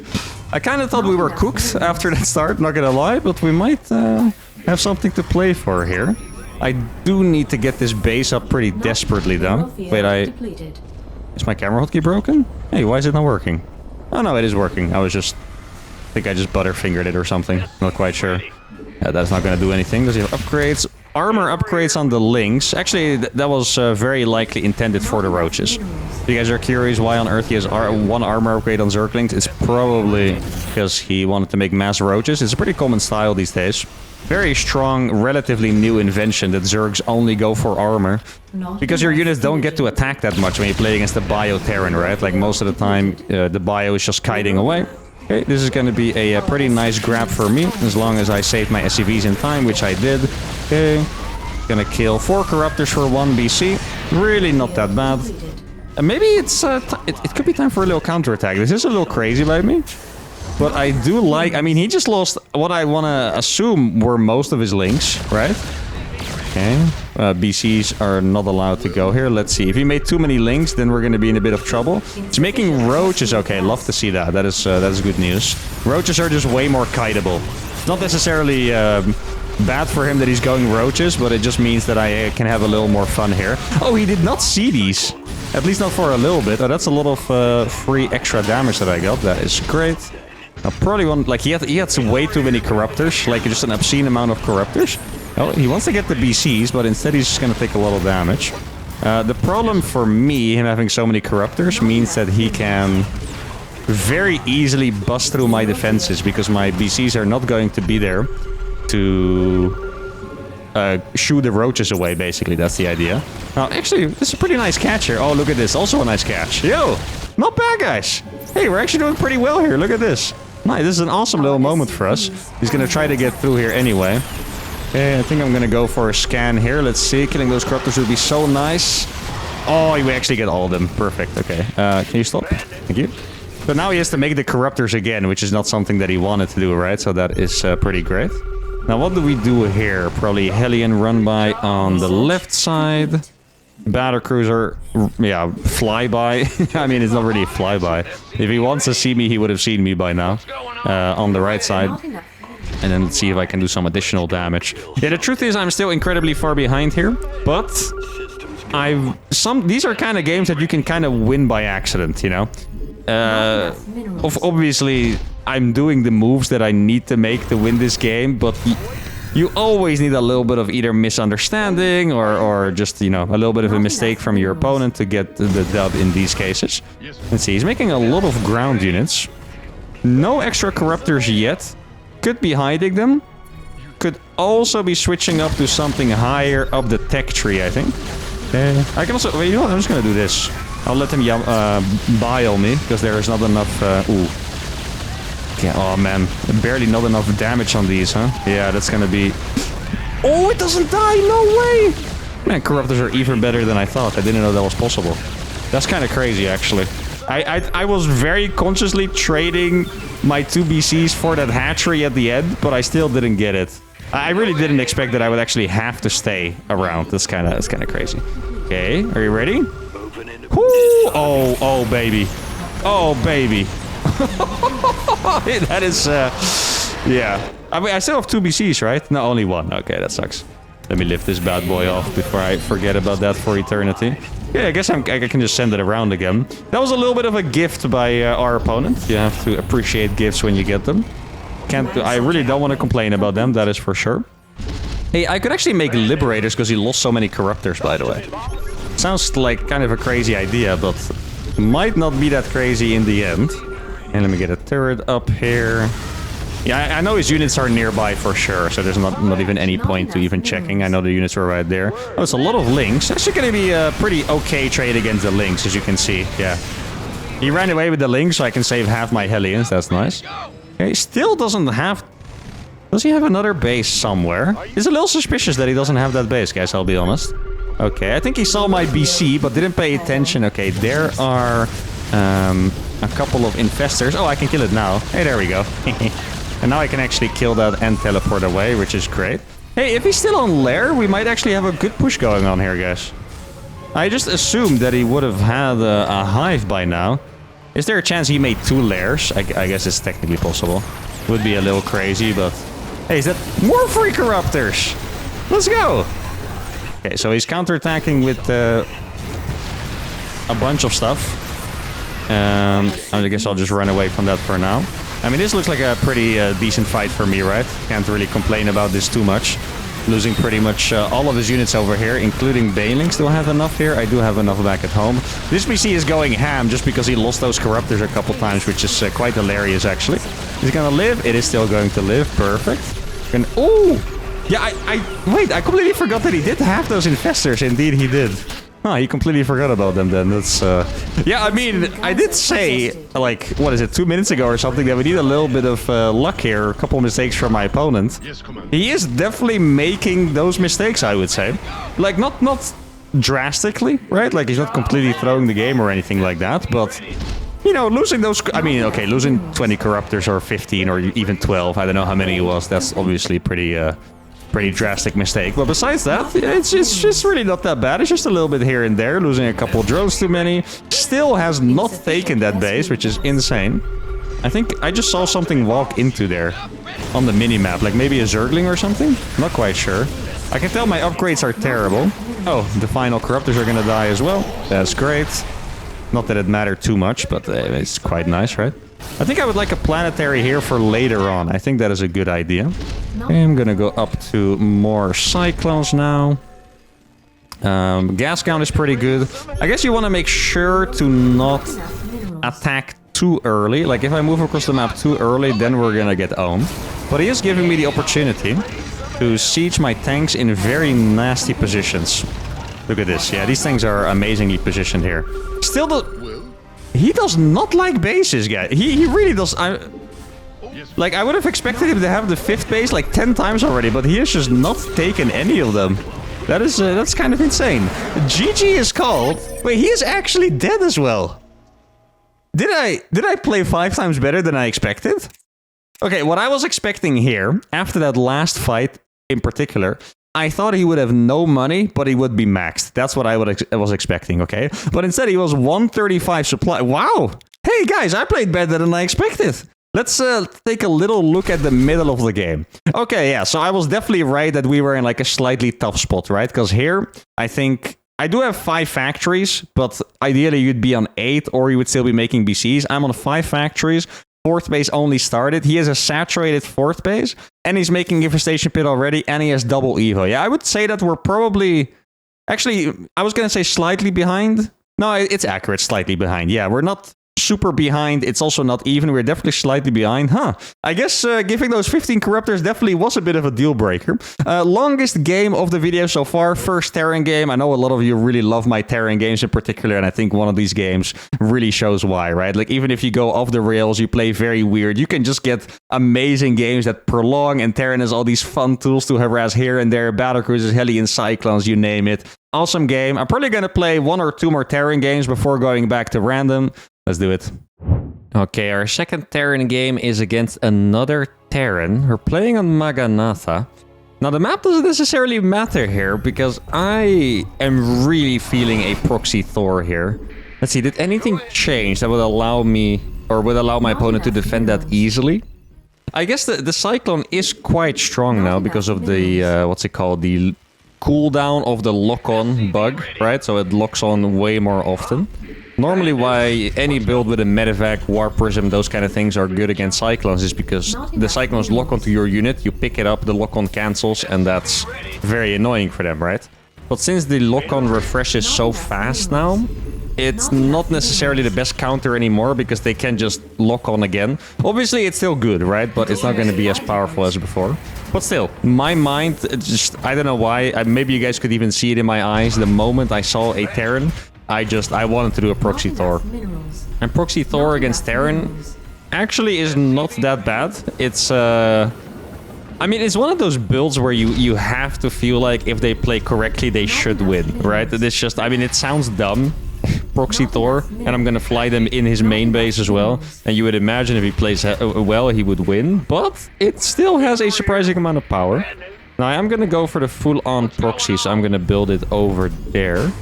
See, is that a good place? It is quite far, but I also don't want to build it here, because then it's gonna get scouted by a Reaper, which would be the worst-case scenario, of course. I think I'm gonna go for 1 Reaper myself, so I can at least not even just scare away, but actually follow one of his Reapers, right? If he goes multiple Reapers, I won't be able to do that, but that's okay. But if he just goes for 1 Reaper, I can at least scare it away with my own Reaper, which I think would be very, very nice. I'm gonna be building the armory in my main, right? So if, you know, the Reaper... Let's say I only have Marines. I would need 2 Marines here. Actually, I don't think you can jump up there, so it would only be 4 Marines. I would need 2 here and 2 here. Even 2 here, he could maybe run past, but if I have a Reaper myself, that shouldn't be the case. Now, keep in mind, we can also just be getting proxied over here, and then the entire game is a different story instantly. So let's try and look for that. Yeah, technically, a Proxy Reaper should mean that we lose. But, I mean, I don't know. Somehow, I'm quite confident in dealing with Proxy Reapers. Let's see, we get the armory out here, and the starport, and then the tech lab. I guess it doesn't matter. Actually, it does kind of matter. If he sees that I'm on 1 base or not is what I'm talking about. I was thinking about putting my Reaper here. I think scouting the armory would be worse, though. Yeah, I'm just going to keep my Reaper up here for now. Then these Marines are going to finish. If he hasn't scouted me yet, it is more likely that he's playing Reaper Expand. And the problem is, if I keep my Reaper isolated here and he sends 2 Reapers to the front, let's say he's playing in normal double gas, you would have 2 Reapers. Then that is going to be a bit problematic. I guess I'll just have to pay very close attention to the front over there. Army's gonna finish soon. As you can see, I'll be perfectly able to build my first Thor, followed by the Medivac. Thors take, what is it, 11 seconds? 13 seconds longer to build than Medivac, so I don't have to start the Medivac right away. I'm gonna make these Marines first, even. Because I do want to hit a decent attack. Yeah, 6 Marines sounds pretty nice. Now, this is gonna get extremely chaotic. I'm not quite sure if we... Oh, wait. That was a supply block on that medevac for a little bit. Oh, I did forget about that. Okay. It's a little painful. I mean, 5 Marines is fine. Should have noticed that before. That is definitely my bad. So, this is gonna get extremely chaotic because I'm gonna move across 8 SCVs is enough with these units. If he's playing, let's say, Reaper Hellion, right? What's gonna happen is he's gonna catch my SCVs and Marines in the middle of the map and kill them, most likely. But then my Thor is gonna get into his main base, and I'm not quite sure how he's gonna be able to deal with that, but he could, yeah, once again, you know, go to my base and kill all of my SCVs as well. Now, let's see what I can find. I'm gonna drop this right next to his factory, so we can see. He's making a depot over there. That's kind of insane. He's trying to get a lock onto the medevac. You guys saw that? Oh. Don't want to lose that to that. Here we go. Now we're going to go over here. And then we're going to get a nice... I have no idea what that depot is, but I've never seen anyone build that against Terran. I'll be honest. That is a new one for me. That scan is a bit questionable by me, but I just want to make sure that I do this the right way. Okay. We're going to go with the Thor from downtown, I think. Here's the Thor. Let me target down that Cyclone. The Cyclone dies. Tank is going to die as well. Look at this. Like, it's so hard to kill the Thor. I do... ideally need to cancel one of my building. No, I don't. I didn't have money to repair. Oh my god. Okay. Yeah, never mind that whole thing. I thought it was gonna die. Oh, that... Yeah, well, here you go. That tank is gonna fall. I don't even need to get anything in range. Followed by every single SCV getting one shot. I don't even really need this medevac here anymore because this Thor is simply just not gonna die. I can make sure... Well, the Vikings are actually quite decent against Thors when they're landed. But yeah, look at the SCVs over here. And here you can see. Obviously, it is a bit of a micro battle. But Proxy Thor really can be incredibly strong. Look at the units lost here, guys. I don't know if this is the most brutal we've had in this episode so far. I would guess it is.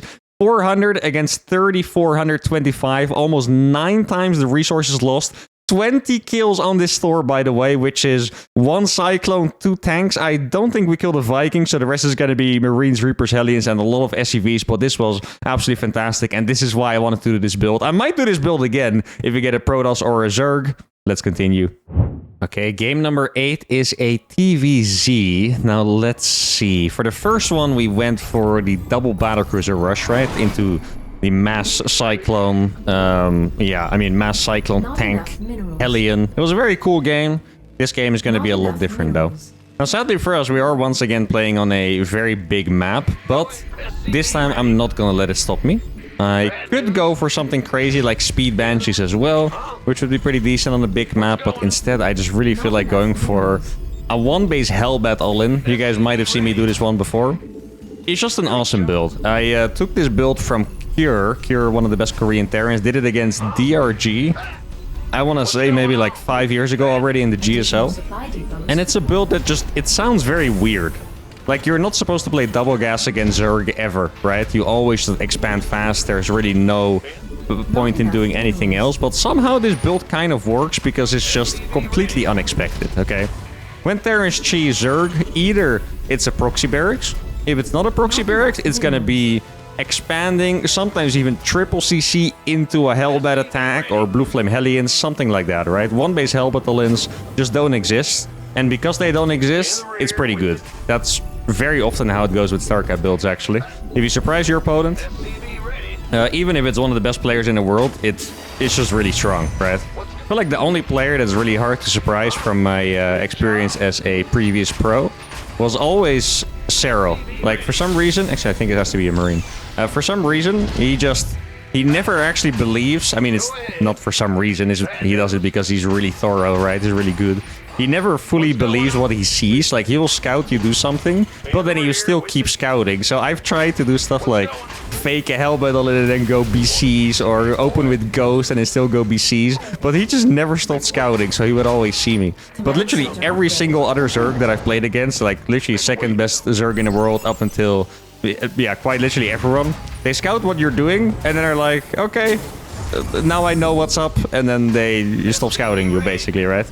So yeah, random Grandmaster, random Masters players. I think this is going to be a strong strategy. Now, well, it kind of depends on whether I can find the Overlord. It's a big map, so I don't know when the Overlord's going to arrive. I would imagine it arrives pretty soon, but I'm not 100% sure. It's 220. Yeah, the Overlord should be here already, so he didn't take a straight path. That's going to make this a little tricky for me, guys. Should I send this Hellion across? It's a bit weird to send one Hellion across. Then again, if he just walks a Zergling in, he's also going to see it. Yeah, let me get those guys over here. I'll make an armory already. Gonna make one more marine. Oh, here we go. I should be able to save this marine with really good micro, I think. Let's see. Am I good enough to do that? That is the question. The answer today is yes, luckily. There we go. Actually, I can make a 5th marine as well. Let me make sure to build a... Yeah, I'm just gonna drop the depot here because I don't want to get supply blocked on my Hellions. Okay, I'm going to show you what's so cool about this build.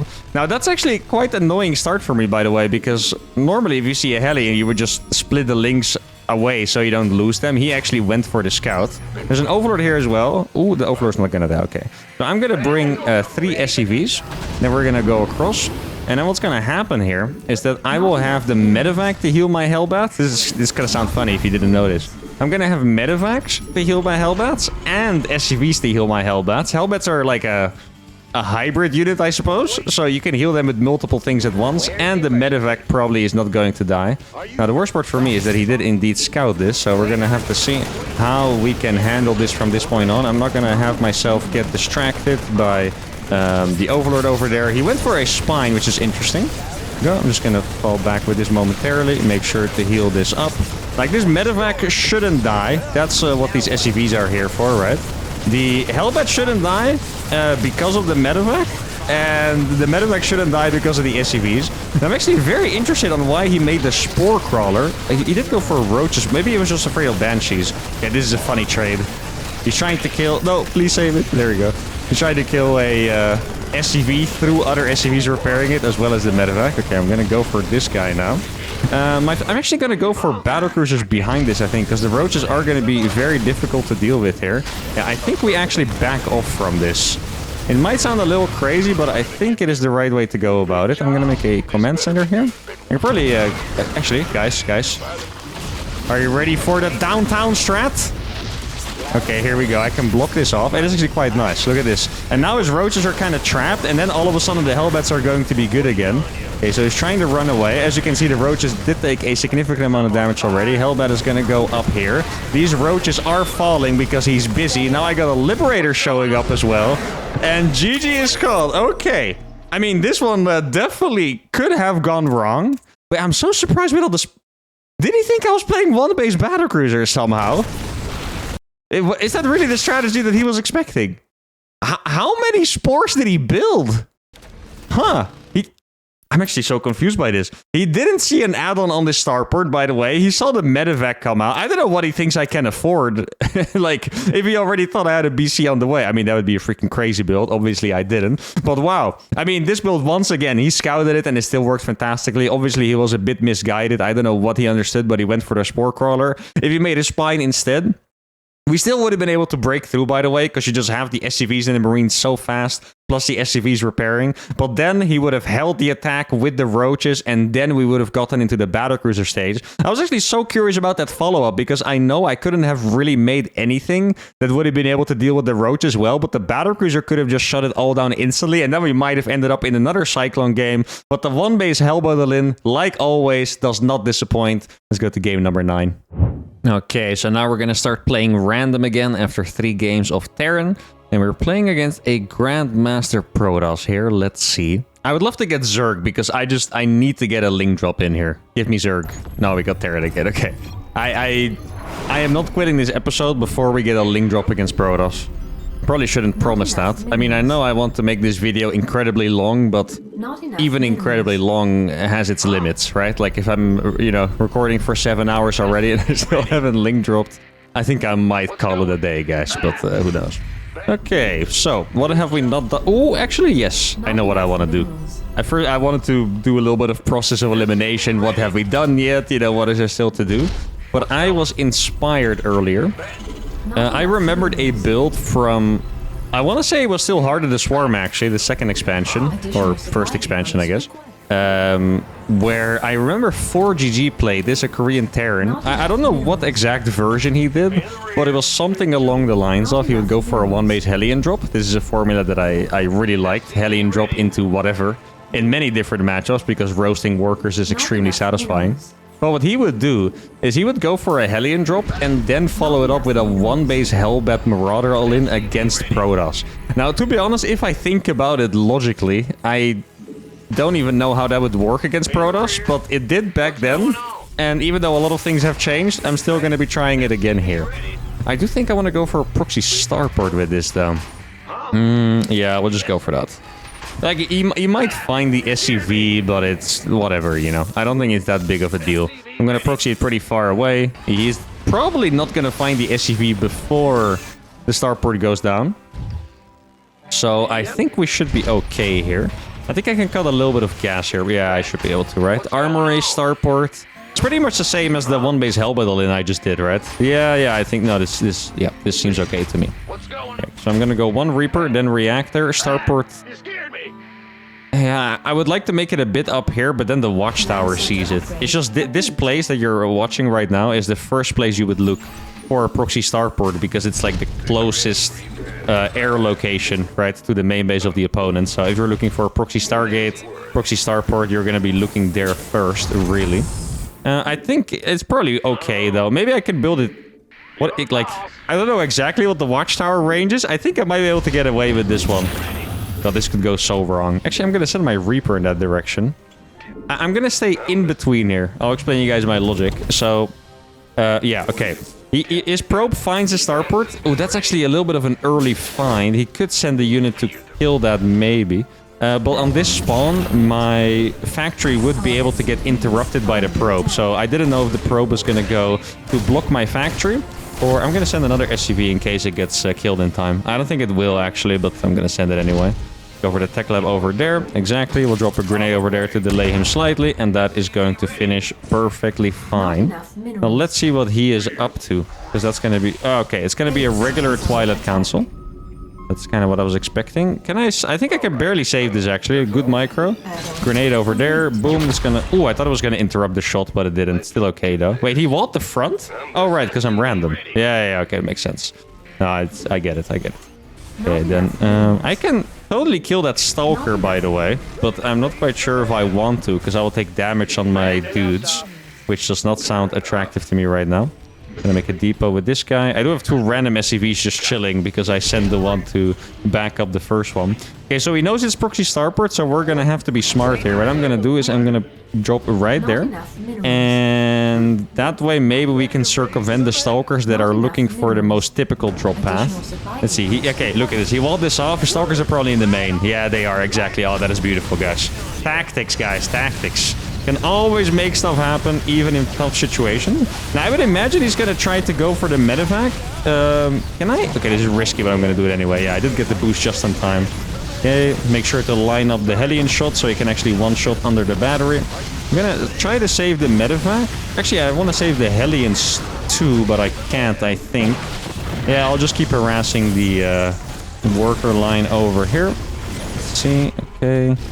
It's going to be hard against Blink, I'll be honest. It's really going to be pretty hard against Blink to make something work. 1 Hellion is going to survive this, which is quite nice. Okay, so I got my Hellbats over here. I'm actually going to send this one into the... Is that a Dark Shrine? Was that a Dark Shrine that I just saw? I think it was, right? Yeah.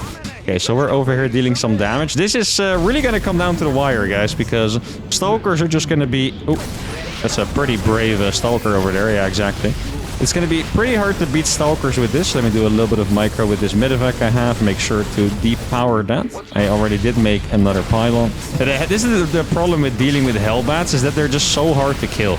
Like, oh, I got Stim already. Yo, that is nice. Look at this. Stim is actually going to pop. Oh, you cannot pull the probes against this. Oh, God, it's going to hurt him real bad. Look at this. Those probes are going to die. The Hellbats are tanking so well for the Marauders. It is insane. Dark Shrine was already cancelled, but it wouldn't have finished in time anyway. Also had 2 scans available for that reason. And wow. I mean, what I really like about this video so far, I say so far like it's not already been a million games, But it feels like the old school cheeses really are working quite well. Like the Proxy Thor against Terran, the one base Hellbat Ling, not that old school, but still. Then this Heart of the Swarm build, it's all just so weird that Protoss players are not used to it anymore, or players in general. And that's what I was talking about the surprises, right? Like if you surprise someone, it's really strong. That's why sometimes builds that have been figured out years ago, they can suddenly start working again because people lose the patterns. Actually, one little bit of insight that I can give you that might be interesting is even if you logically know how to defend the build, if you don't play against it enough, you kind of lose the instinct for when it's happening because there are such little details about a build. Like maybe the starport is at a very specific timing or someone moves their Reaper in a certain way. And unconsciously, like I don't know this consciously, but unconsciously you kind of pick up, or subconsciously I should say, right? You kind of pick up on those details and you recognize the build is going on. But when a build hasn't been played in forever, you just don't. Like I'm sure this guy had absolutely no idea what was going on until he literally scouted everything. The starport and then the Marauders. Before that, he wouldn't have known. That was a fantastic game. Let's go to game number 10. Game number 10 is against a Terran player on Ultra Love. Now, let's see. We got Terran again. Okay, so this is going to be our 5th Terran game in a row, I believe. For the first 5 games, we got no Terran at all. Then I picked Terran 3 times to make sure we got some Terran games in there. And now I got Terran twice from random. So I'm sure no one is going to complain about it because I know you guys love to see my Terran. Now, what am I going to do here? I would like to do something a little fancy. I'm just not quite sure what it is. Oh, actually, I do have an idea. Yeah, okay, let's go. I used to have a build where it's a little bit ridiculous in the Cyclone era to do, honestly, because Cyclones should defend it. But it's still pretty annoying to play against, which is just a one-base Reaper Hellion Liberator all-in. A long time ago, that's actually I think it was my 4th video ever or something. I made a video on the Chinese build, which was only called that way because I stole it from a Chinese player, which was to go for one base, 1-1-1 Reaper Hellion. I think the first version might have been with a medevac, and then eventually it changed it to a Liberator. Then I refined the build later on, and then it became a way stronger build, really. Pretty much the only difference was that you made a reactor early, so you have more Reapers. I think, I could be wrong, I think that's the only thing that actually changed. Now, I did scout a little late, so that's going to be a little sus, unfortunately. Like, you could run into that SCV and thinks I'm being super suspicious and follow it later on. I guess it makes sense to scout it a little bit. I'm going to sneak it up here. Okay, the problem is, I'll just hide it for a little bit. I want to make a starport here, right? And then go for mass Reaper Hellion. I'm surprised I haven't been scouted yet here, guys, because I am playing random. So, unless he forgot about that, he really should have been scouting already in case I was going to go for a Proxy Reaper or something. So that leads me to think that he's not scouting or he forgot. Either of those two could be the case. So what I'm gonna do, only cut 1 out of gas with this build. It's very, very tight. I think 1 out of gas is the perfect way to do it. Oh, so he did just straight up scout late. Huh, that's very interesting. Okay, so he's gonna lose this SCV. He's gonna scout that I'm playing double gas. I hope that he saw that I cut SCVs out of this one. Because if he only looked at this gas, saw there was no gas cut, he might think I'm just going for a full-on all-in, and then he might be prepared. I would rather have him think that I'm not doing anything weird at all, right? Oh, he actually sent his Reaper back. Sent his Reaper all the way around. Maybe I can trap him? Oh, that would have been nice. Not gonna happen, though. He needs to be careful, because he is gonna lose that Reaper, I think. Okay, there we go. Reaper should die, unless I micro like a brick, which is possible. Happens to the best sometimes. This time, well, I don't want to call myself the best, but it didn't happen to me. So that's nice. Yeah, let's see. Put my guys back on gas so I can actually afford a Liberator. At this point, he should be feeling a little bit suspicious for sure. This is the final SCV I will build. As you can see, 3, 3, and 16, I already have perfect saturation. And then this Liberator is going to hit like a truck. The idea behind this build is that the opponents are very likely to play Cyclone. You want the Cyclone to be at the front because of your Reaper Hellion. Then the Liberator goes in and pretty much deny his entire mining base. And then when their units go back into the main to defend the Liberator, that's when you really attack at the front. So the first poke is kind of like a little bit of a bait, like, look at me, I'm here, kind of thing. And then after the Liberator distracts him again, that's when you go in. So let's have a little bit of a look here. If there's a fast lock-on... Oh, it's a Widow Mine. Okay, interesting. Yeah, I'm gonna have to just... I can send in a Hellion to deal with that. I'm gonna do it now because it's Liberator time. Watch this. Are there Marines? Oh, didn't really get that much splash damage done, sadly. Okay, so now I'm gonna make a medevac, and now we really have to go for it. Here you go. Cyclone's gonna be finishing momentarily, I think. Now, he's not mining at all, by the way, because it is, look at this. My Reapers are here on this side. Cyclone really is going to finish any second now, I believe. But this attack just hit so freaking fast. Make a command center behind it as well. That was misplaced, sadly. Hope I remember that it was necessary. Now he's going to lock onto the Liberator because he wants to kill that. But whenever he does, that means I can just go in with the Reapers. That is the annoying part for him. Now what I can do is I can set up a little bit of a zone for me over here that he can't easily go into. Look at this. Auto turret was launched as well, which is nice. He's still trapped here. Look at this. He's trying to lock on, but he can't. Oh, that is brutal. Okay, so now he goes for the Liberator, and that's when we make the dive for that Cyclone. I also have...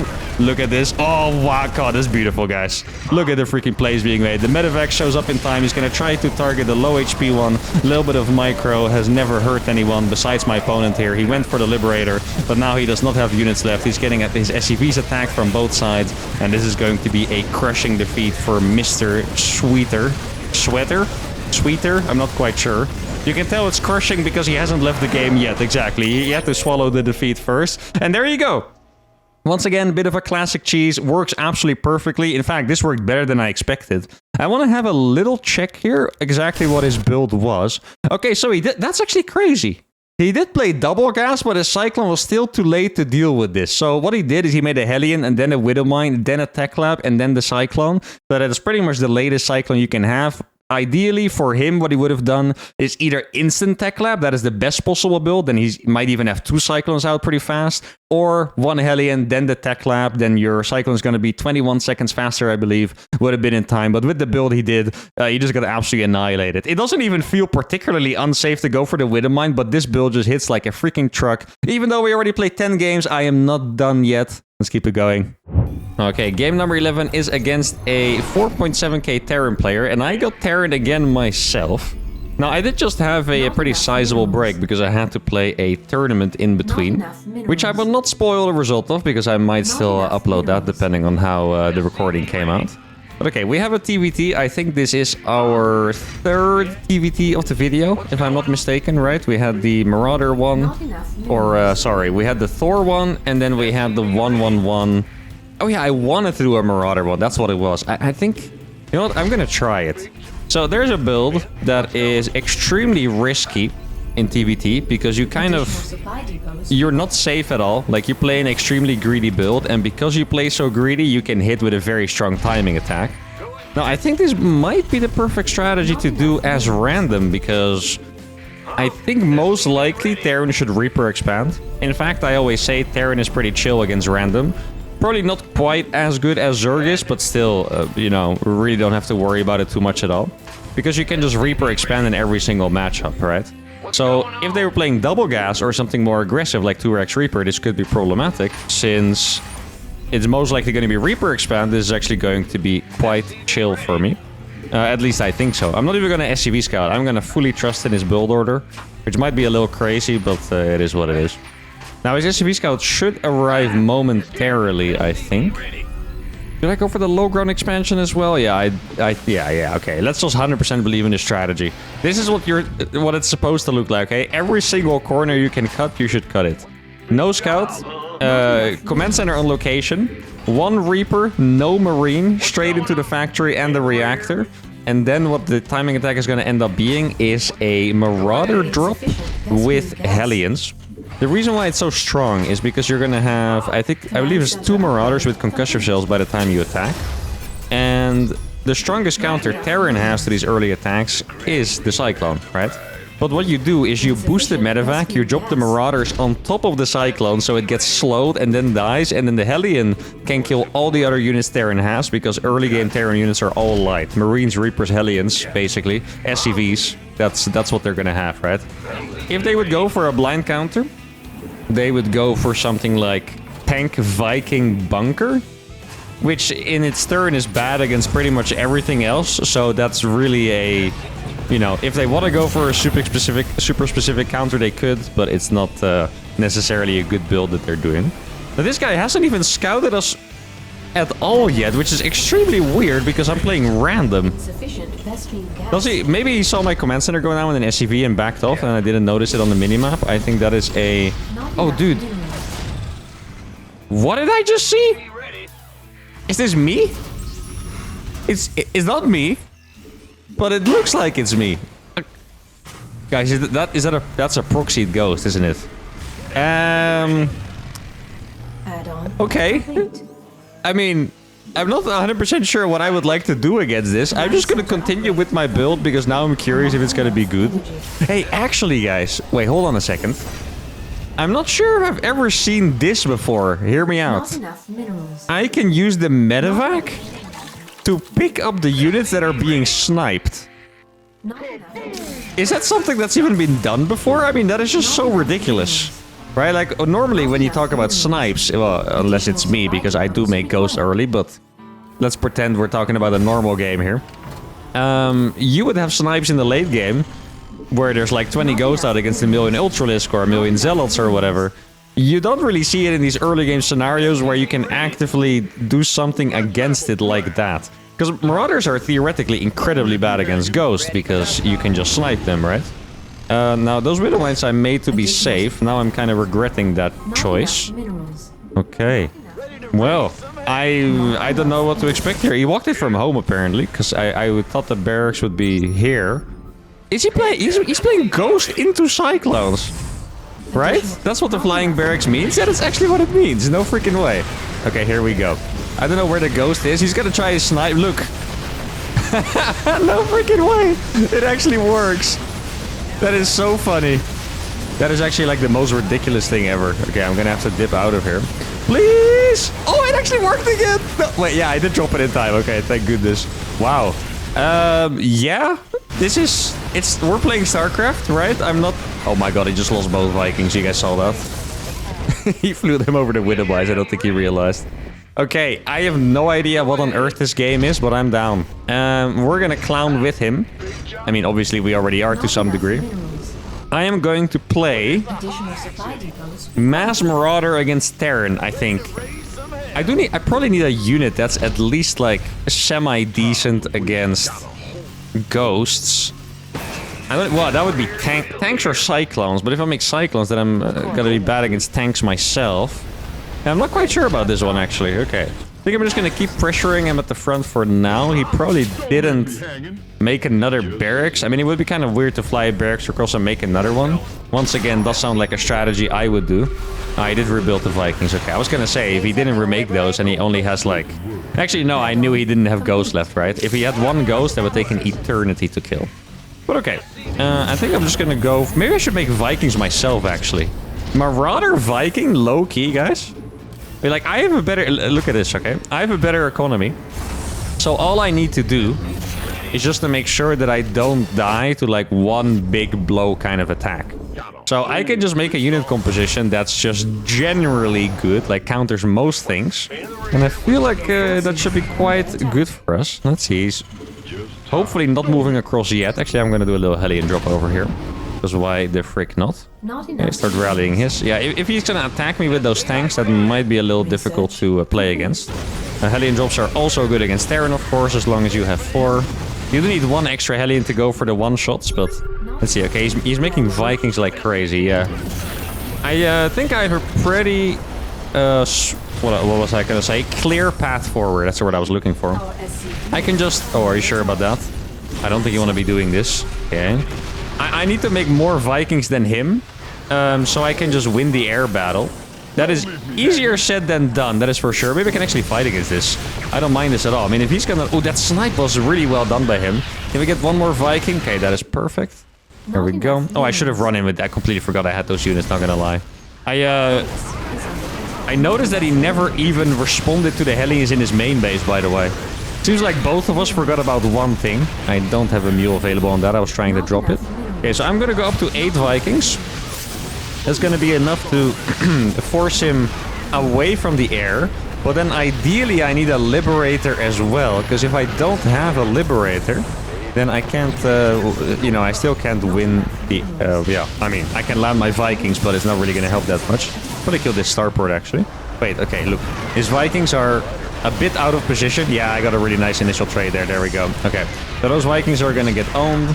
Then I'm gonna make a Liberator after this. Let me kill this barracks, actually, because the vision's annoying. The ghosts are gonna kill these incredibly slow. There is just, I mean... Actually... Wait, no, he's going way too far forward. This is extremely greedy, no? I was gonna say, he unseats 2 out of his 3 tanks. I'm gonna just, I was gonna say unburrow. Land on top of his tanks. We clean it up. We have the counter attack as well. GG is called. And I'm gonna applaud for my opponent here, not for me this time. Because I just love when people play new, cool stuff. I do want to say he's a little bit insane for playing Ghost from home against a random. I mean... I guess it works against both Zerg and Protoss, and with works, I mean, it's not a good build, but you can do something with it, and against Terran it doesn't, so I guess if he went for, as long as it's an okay build, I'm gonna roll with it. That's a 66% chance. Against Terran, this is definitely a little bit insane, but I really still appreciate seeing creativity on the ladder. I always talk about it. StarCraft 2 can be very competitive, but it's meant to be fun. And this game, where I go for Mass Marauder Viking and someone playing one Rax Ghost from home into Tank Viking push, really appreciate those kind of games. It was fantastic. Let's play more. Okay, we're playing against a Grandmaster Zerg. Now let's see if we can get yet another Terran game. Okay, well, maybe I shouldn't have picked Terran those 3 games earlier after all. Now, I do think we are slowly approaching the end of this Omega video, because I have about, I don't know, maybe like 45 minutes left to play or so. I guess we'll see how it goes. If I'm really in the vibe, I also don't want to cut it off, of course, even if, you know, it's bedtime. But anyway, let's focus on this game. We're playing against a Zerg. We played against 2 Zerg so far with Terran, I believe, right? We had the Battlecruiser game, and we... Wait, I said there was something I wanted to do, wasn't there? Now I'm wondering what that was about. Or was it maybe... I don't even know if it was a Terran build, but for some reason my brain says it was a PvZ or something. I thought at some point I said I have to do this build before the episode is over, but I actually just can't remember what it was. But I feel like it was against Zerg somehow. Would be fun to go... Actually, yeah, we're just gonna go for the Penguin Brothers here. You know, in this video, even though you have like hardcore cheeses and stuff, I also wanted to do some of the absolute classics. Penguin Brothers, obviously a classic, you know, Hellbat Viking attack. Beautiful. Very creative strategy, and one that is actually very strong as well. And also, one I wanted to do was playing Raven Hellion against Protoss. That was one of the strats that I loved so much, because Raven Hellion, in theory, was terrible against Protoss, okay? I mean, to think of something that Raven Hellion can beat, you're gonna be done thinking very fast. You'll probably think like Mass Zealots, maybe, right? That's about it. But what happened when I played Raven Hellion against Protoss a lot was that they would always go for the 4-gate blink. Now 4-gate blink is not as common. Now they more play 2 and 3-gate blink with a better transition behind it. Excuse me. But even then, I feel like it could work. And back then, we won a just absurd amount of games against 4-gate blink when we shouldn't, just by playing Mass Raven Hellion and baiting them to attack. So maybe, if we get a TVP, we can bring that one out. Now we have a TVZ. I'm going to be bringing out the Penguin Brothers. And obviously here, I'm going to be doing the classic version. So I'm going to go for the full-on timing attack, making it a, well, it's not entirely all-in when you play Penguin Brothers, but it's always, you know, it's a committed attack, right? Like, you want to do some serious damage. But let's see. Like I mentioned, Zerg is pretty chill against random. He pretty much did the build he would do in every single matchup, and it's completely fine. I guess sometimes they might want to play the Extractor Trick Hatchery first, a bit more against Terran or something like that, but it's really not the biggest deal ever. Can I stick around a bit?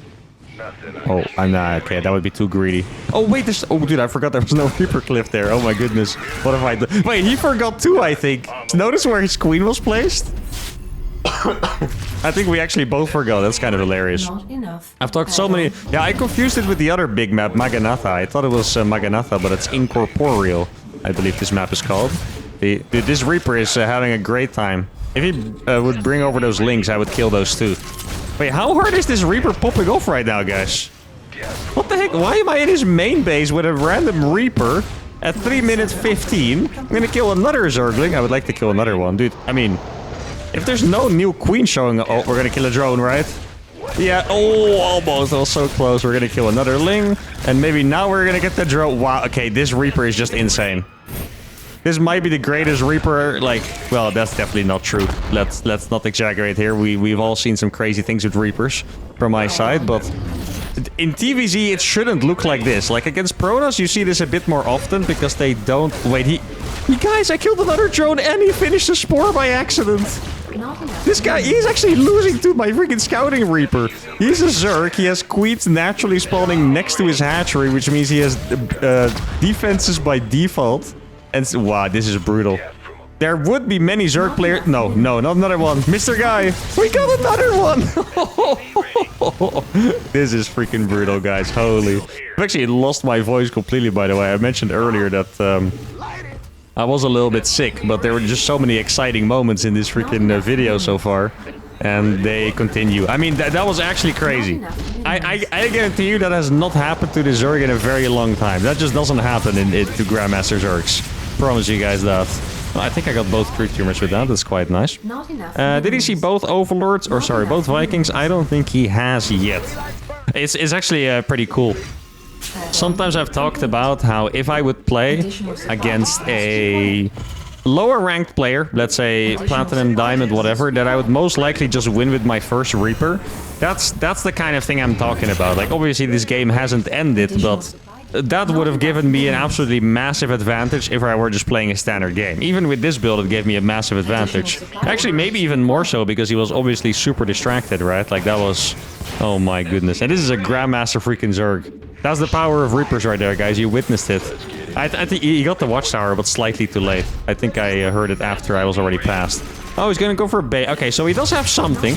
It's not Roaches, which is the ideal for him, but he did go for Banelings. I'm just gonna waltz into the natural here. Look at this. Nothing can stop me. The drones are surrounded, by the way, so they literally cannot get out of this. They're gonna have to walk through my Hellbats. Now I see Banelings over there. It's kind of hard to see them. But what you can do is you just split the Hellbats on all on one. Obviously making it sound easier than it is there, but it is very doable. Now we get in with more Hellbats. Probably split just one away. Should be enough here, exactly. Couple more Vikings coming in. And the power of the Penguin Brothers is in full display, guys. There we go. It is such a beautiful strategy. Just a super cool strategy, completely out of the meta, very creative. Amazing name, Penguin Brothers, once again. If you've never heard of this before, which would surprise me at this point, they're called the Penguin Brothers because they both waddle. Look at those absolute majestic Penguin Brothers. It's beautiful, guys. And obviously, we got a little bit ahead with the Reaper. Mostly because he was distracted more than anything else. Like, it's really hard to keep track of your build order and not mess up your injects and scout at the same time. His Overlord was scouting too late, for example. But yeah, absolutely beautiful dub. I think I have enough energy for a couple more. So let's do it. We got a Grandmaster Protoss opponent on Persephone. I think... How many times have we played this map? For some reason, it looks familiar to me right now, but I guess at this point, this many games in, everything is kind of blending together. We did get a PvP. I think so far we had... I think 2 of those. What are the first 2 games? Or maybe 2 very early games I remember. Because I remember doing a Proxy Robo, I believe. And I did... Did I do something else as well? Or not? Was it actually just the Proxy Robo? Man, I am kind of starting to lose it. Okay, what I'm gonna do here is something very similar to the Proxy Robo game. And that is that I'm gonna go for a Proxy Stargate. And the reason why is because... Well, first of all, my opponent is very, very likely to want to get expand, right? Remember the fact that I'm random, of course. Very likely to want to get expand. Very likely to wall on the low ground as well. Though we have seen that it's not always the case, but still quite likely to wall on the low ground. And then if I proxy a Stargate, it's going to get extremely awkward for them because they will have to worry about what's going to happen at the front, make batteries over here, and then I can even simply make an Oracle and send it into the main base, right? Oh, are we getting cannon rushed as random? I kind of think we might be. Oh wait, I do remember we are playing against Rocker. Sorry, we are playing against Rocker, who is a serial cannon rusher, so that would make sense. Let's see, where's he gonna go with the probe? He's just gonna finish that. Huh. Okay, that is quite interesting. Is it? Oh, it looks like it is indeed gonna be a cannon rush. Or else he's just staying around for very long for a very limited reason. Let's see, can he make one on the low ground with that? I'm not 100% convinced he can. This wall looks extremely funky, but it's actually quite functional. Like, I only need one building to wall this off, so even though it looks dumb, it's totally going to work, so that is nice. Gonna saturate this already. Chrono boost my Nexus one time. Cybernetics core, it's almost finished, so I guess I better get that pylon started. Not super happy about this positioning on the pylon, by the way. Because if he sends a unit that way, which is honestly not that far-fetched, he is going to see that instantly, which is a little painful. Okay, so he's going to see... Oh, I should have cancelled that probe, that's my bad. Now I'm going to have to wait a little bit for the Stargate, I think. Once again, not terrible, but it's... yeah, slight delay, always annoying. Want to make the warp gate as well. At this point, he is, I think, 100% sure that I'm proxying because he saw the warp gate was extremely late, at least if he was paying attention. Which I would expect from a... Ooh, double gate after all. Okay. Which I would expect from a 5.6k Protoss player. Wait, this could actually get a little spicy here, guys, because he decided to go for 2-gate after scouting what I was doing. And now I have a Stargate out on the map. Yeah, I mean, we're gonna have to see how this is gonna play out. I'm not 100% sure. Let's see, the Adept should be here somewhere.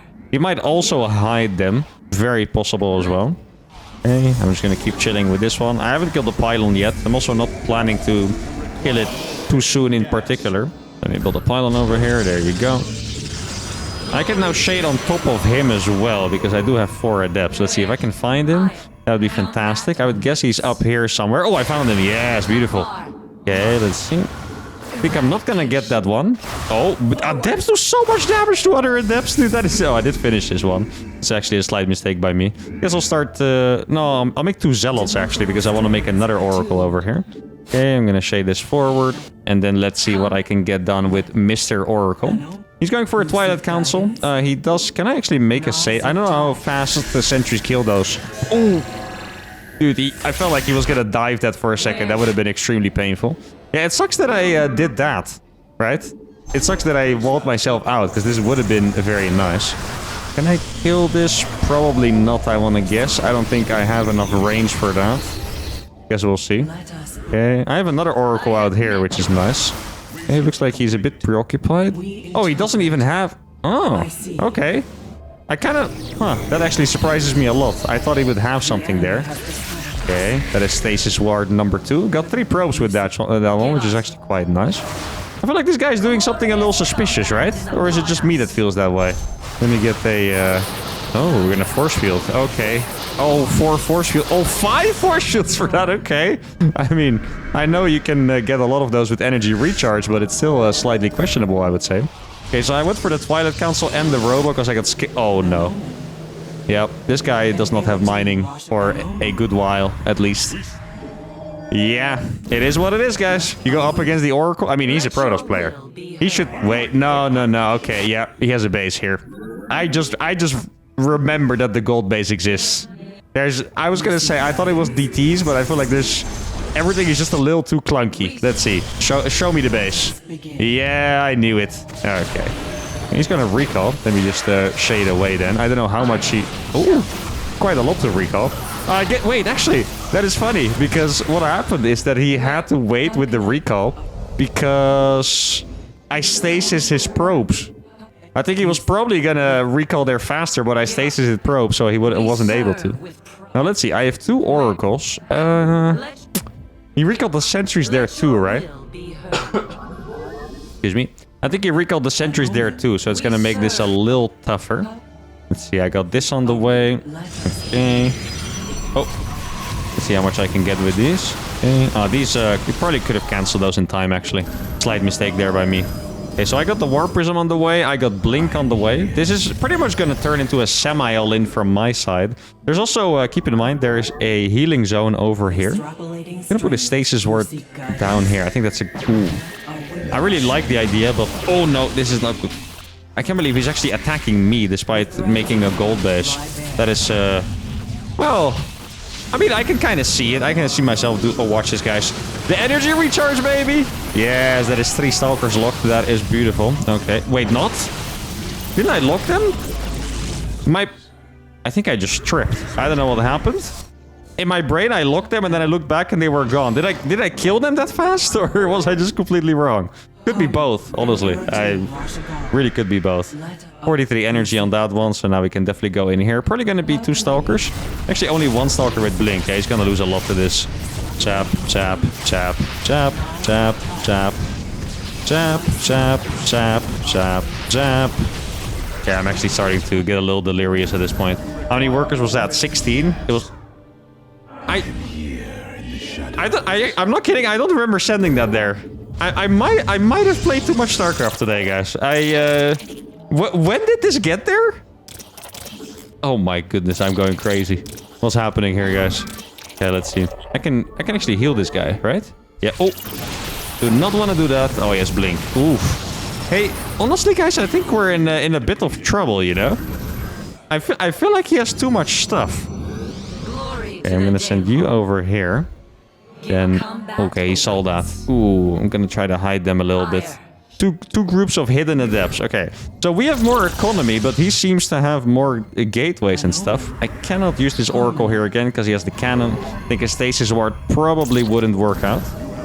Okay, so to just keep warping in over here. And then we're gonna send in group number 1. Keep in mind, I do have Blink as well, so in that aspect, I can trade pretty well with him. He has a cannon, but I'm gonna go for it anyway. Oh, he's killing my proxy now. Slightly annoying. See, one more we can kill. Actually, I can still kill that, right? Yeah, exactly, okay.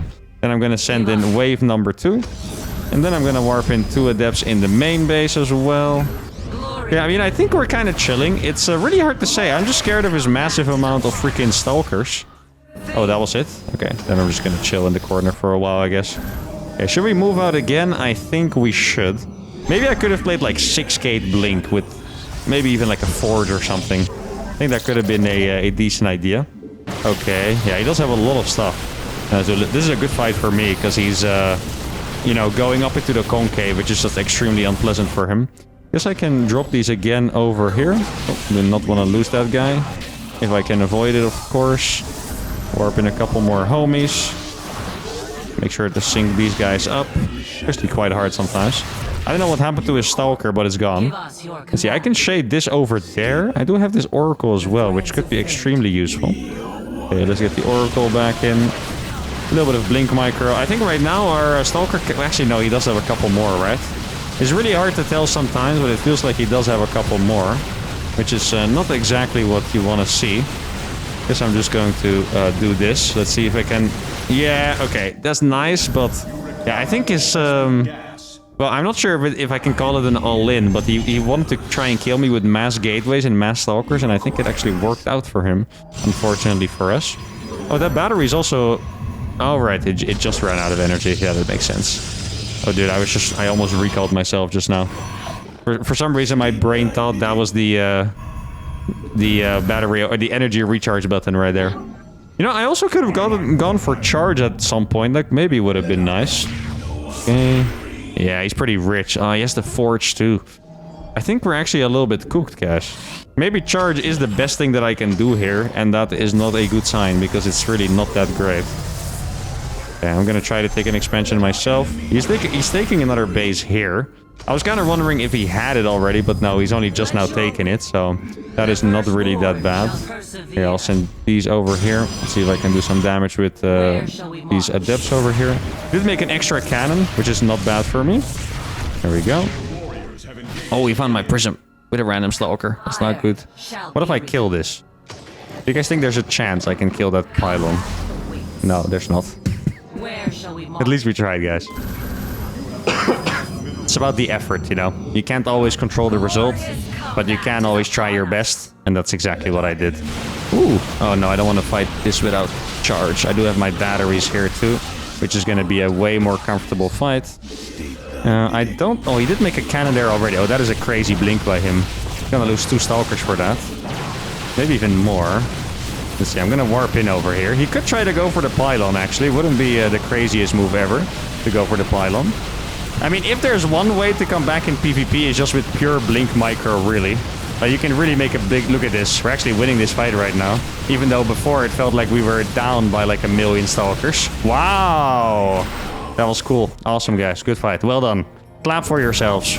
We're in it together. Especially the moment I started getting delirious, that's when we're in it together. Let's see if I can get some free pro kills.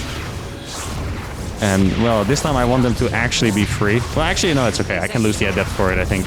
Because there's no battery here. So if I lose the adept for it, I can kill... oh, no, he found that. I can kill a couple more workers while doing that. Okay, let's start saturating this base. Is there something going on here?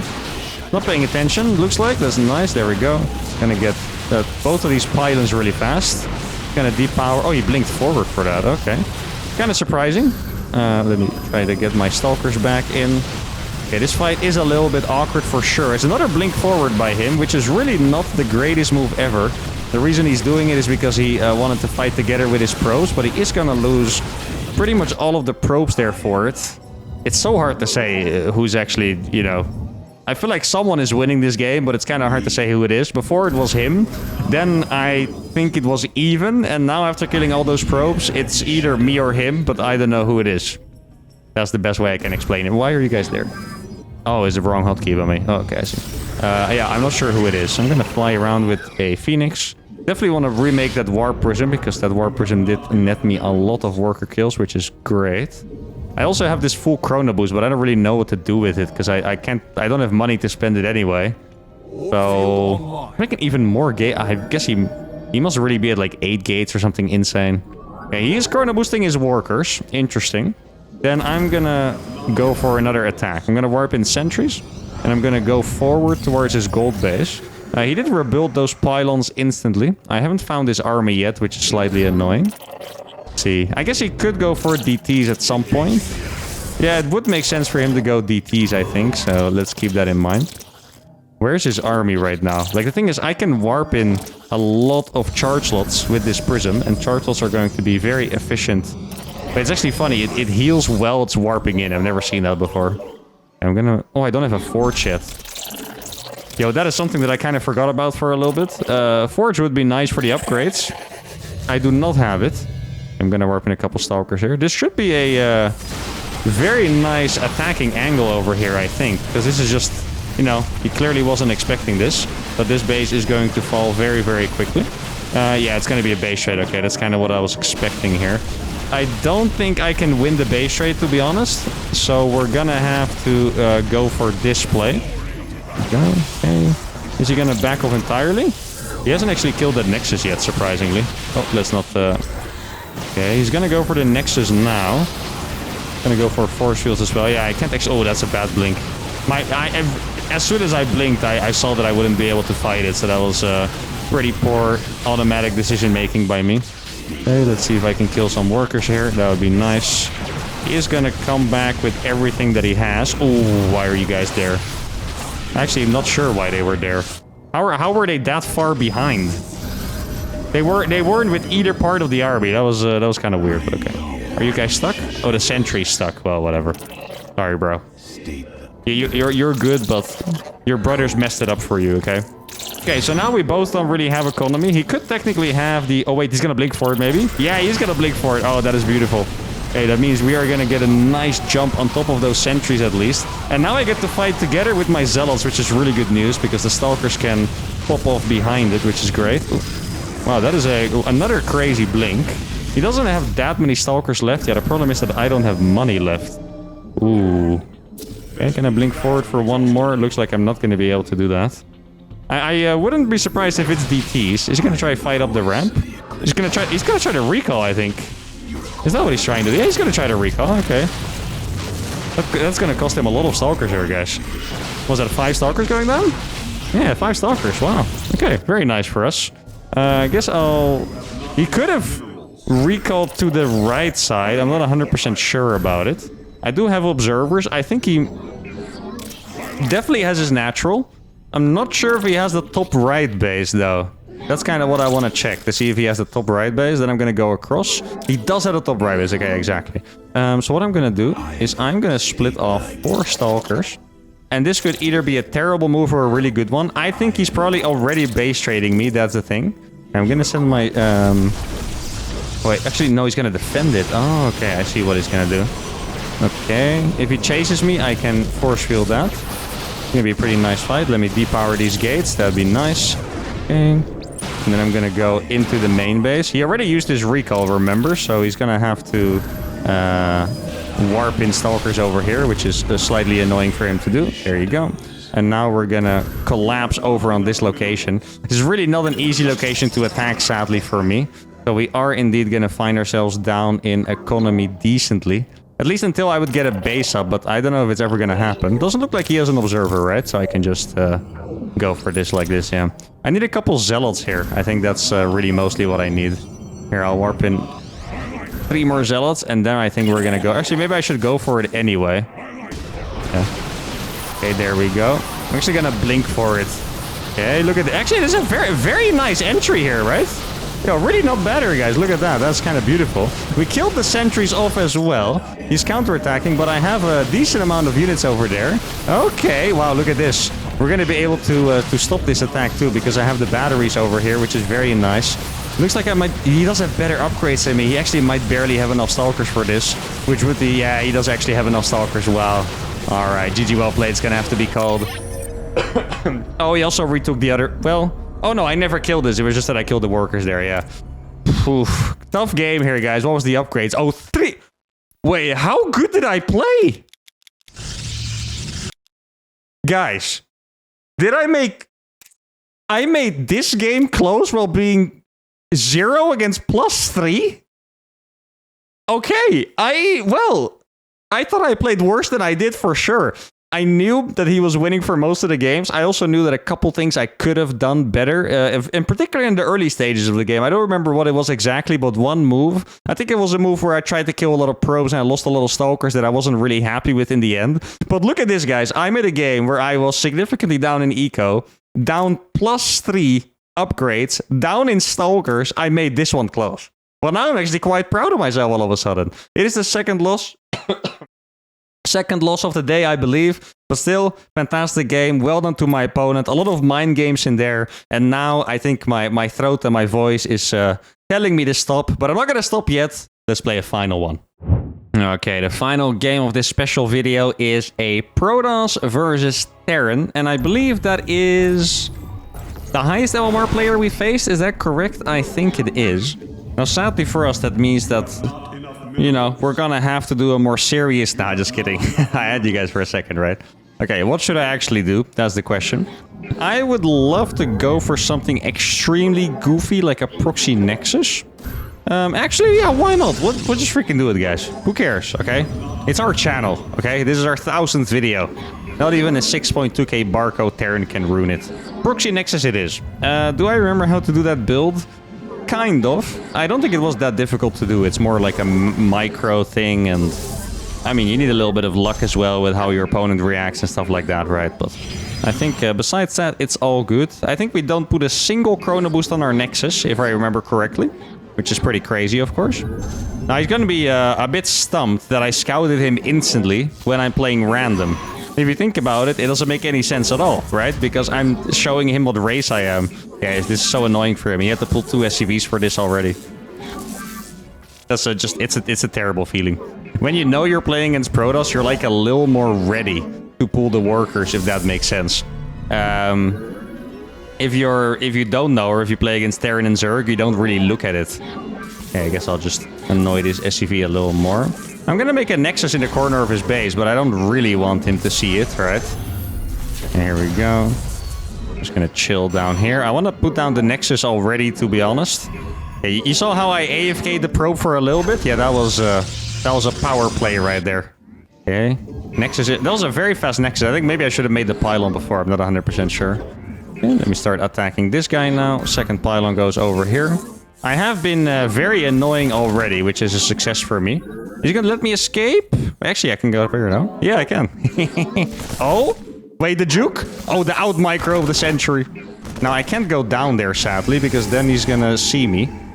Okay. Ooh, barely not gonna get that. Oh, let me try to dodge that marine for as long as I can. That'd be nice. Ooh. I'm so stupid, man. Why am I like this? Oh, the jukes! The jukes! He's still alive, baby! No! Oh, I don't even know if he's seen my Nexus yet, by the way. Okay, I think I saw the SCV leave, right? I know there was an SCV in my base. I think I saw it leave. Now, as soon as this gas finishes, he's gonna see the Nexus. I don't know if he's already seen it. At this point, he probably assumes I'm doing a proxy gate because he's... Well, I think he might have seen it already, but... If he hasn't, he would assume that it's a proxy gate, so that's probably what he thought the moment this SCV entered my base. Okay, so I'm triple chrono boosting it. I do need my 3 adepts. He is making that gas now. Well, it is possible that he hasn't seen it yet, by the way. It's actually possible. Okay, now he saw it, right? Because of the thingy. Oh, he's... Well... Oh, I should have made a battery. Of course I should have. Yeah, that makes a lot of sense. Okay, so now he sees it, and then I'm gonna go for the recall into his main base. Probably gonna pull a lot of workers if I had to guess. He's making a mine from that. He's not gonna get a cyclone. Look at this. You can one-shot SCVs for days. It's so beautiful. It's extremely satisfying. Yeah, I'm just gonna shade those out then. That makes a lot of sense. Okay, there we go. Oh, we're gonna get 2 Marines here, probably. Yeah, we are gonna get the 2 Marines. Maybe the Reaper as well. Oh, that would have been nice. I should have been able to get that, actually, I think. Slight mistake on my side there. A lot of those are so low HP. Okay. Oh, the Reaper! The freaking Reaper snipe! No way! Oh. Okay, can I get that alive? Not for a while. Yeah, let's get the Twilight here. That is also good. Dude, this actually did so much freaking damage. This is kind of insane. I do have a random Nexus in his base now, which is, looks kind of funny. Okay, let me kill some more workers. That one I also want. Okay, looks like he's gonna... I'll just go for the Marine, actually. God, this is beautiful, isn't it, guys? Okay, let's go for 4 gateways behind it, and we're finally gonna die. And now, I guess... I'm just gonna make a pylon here to scare him. Maybe he's gonna think it's DTs or something. But I can just chrono boost my thingies for a while. I do need a second gas. I guess I'll just take this one. That should be okay. There we go. I'm gonna cancel this pylon. Oh, I should have not made a pro from there. That's a little bit of an oopsie. Okay, where the hell are we in this game? I think we probably should have been ahead from this, but I don't... Oh, wait, do I have a... Yeah, let us... Oh, no, I can't... Oh, you can. Just for some reason, this is such a weird situation that my brain forgot how that ability works. I was like, oh no, it has to be close. And I was like, oh no, it doesn't. Then I could actually still go for it. I'm about to have a chrono boost as well, by the way, so I don't want that let to go to waste, of course.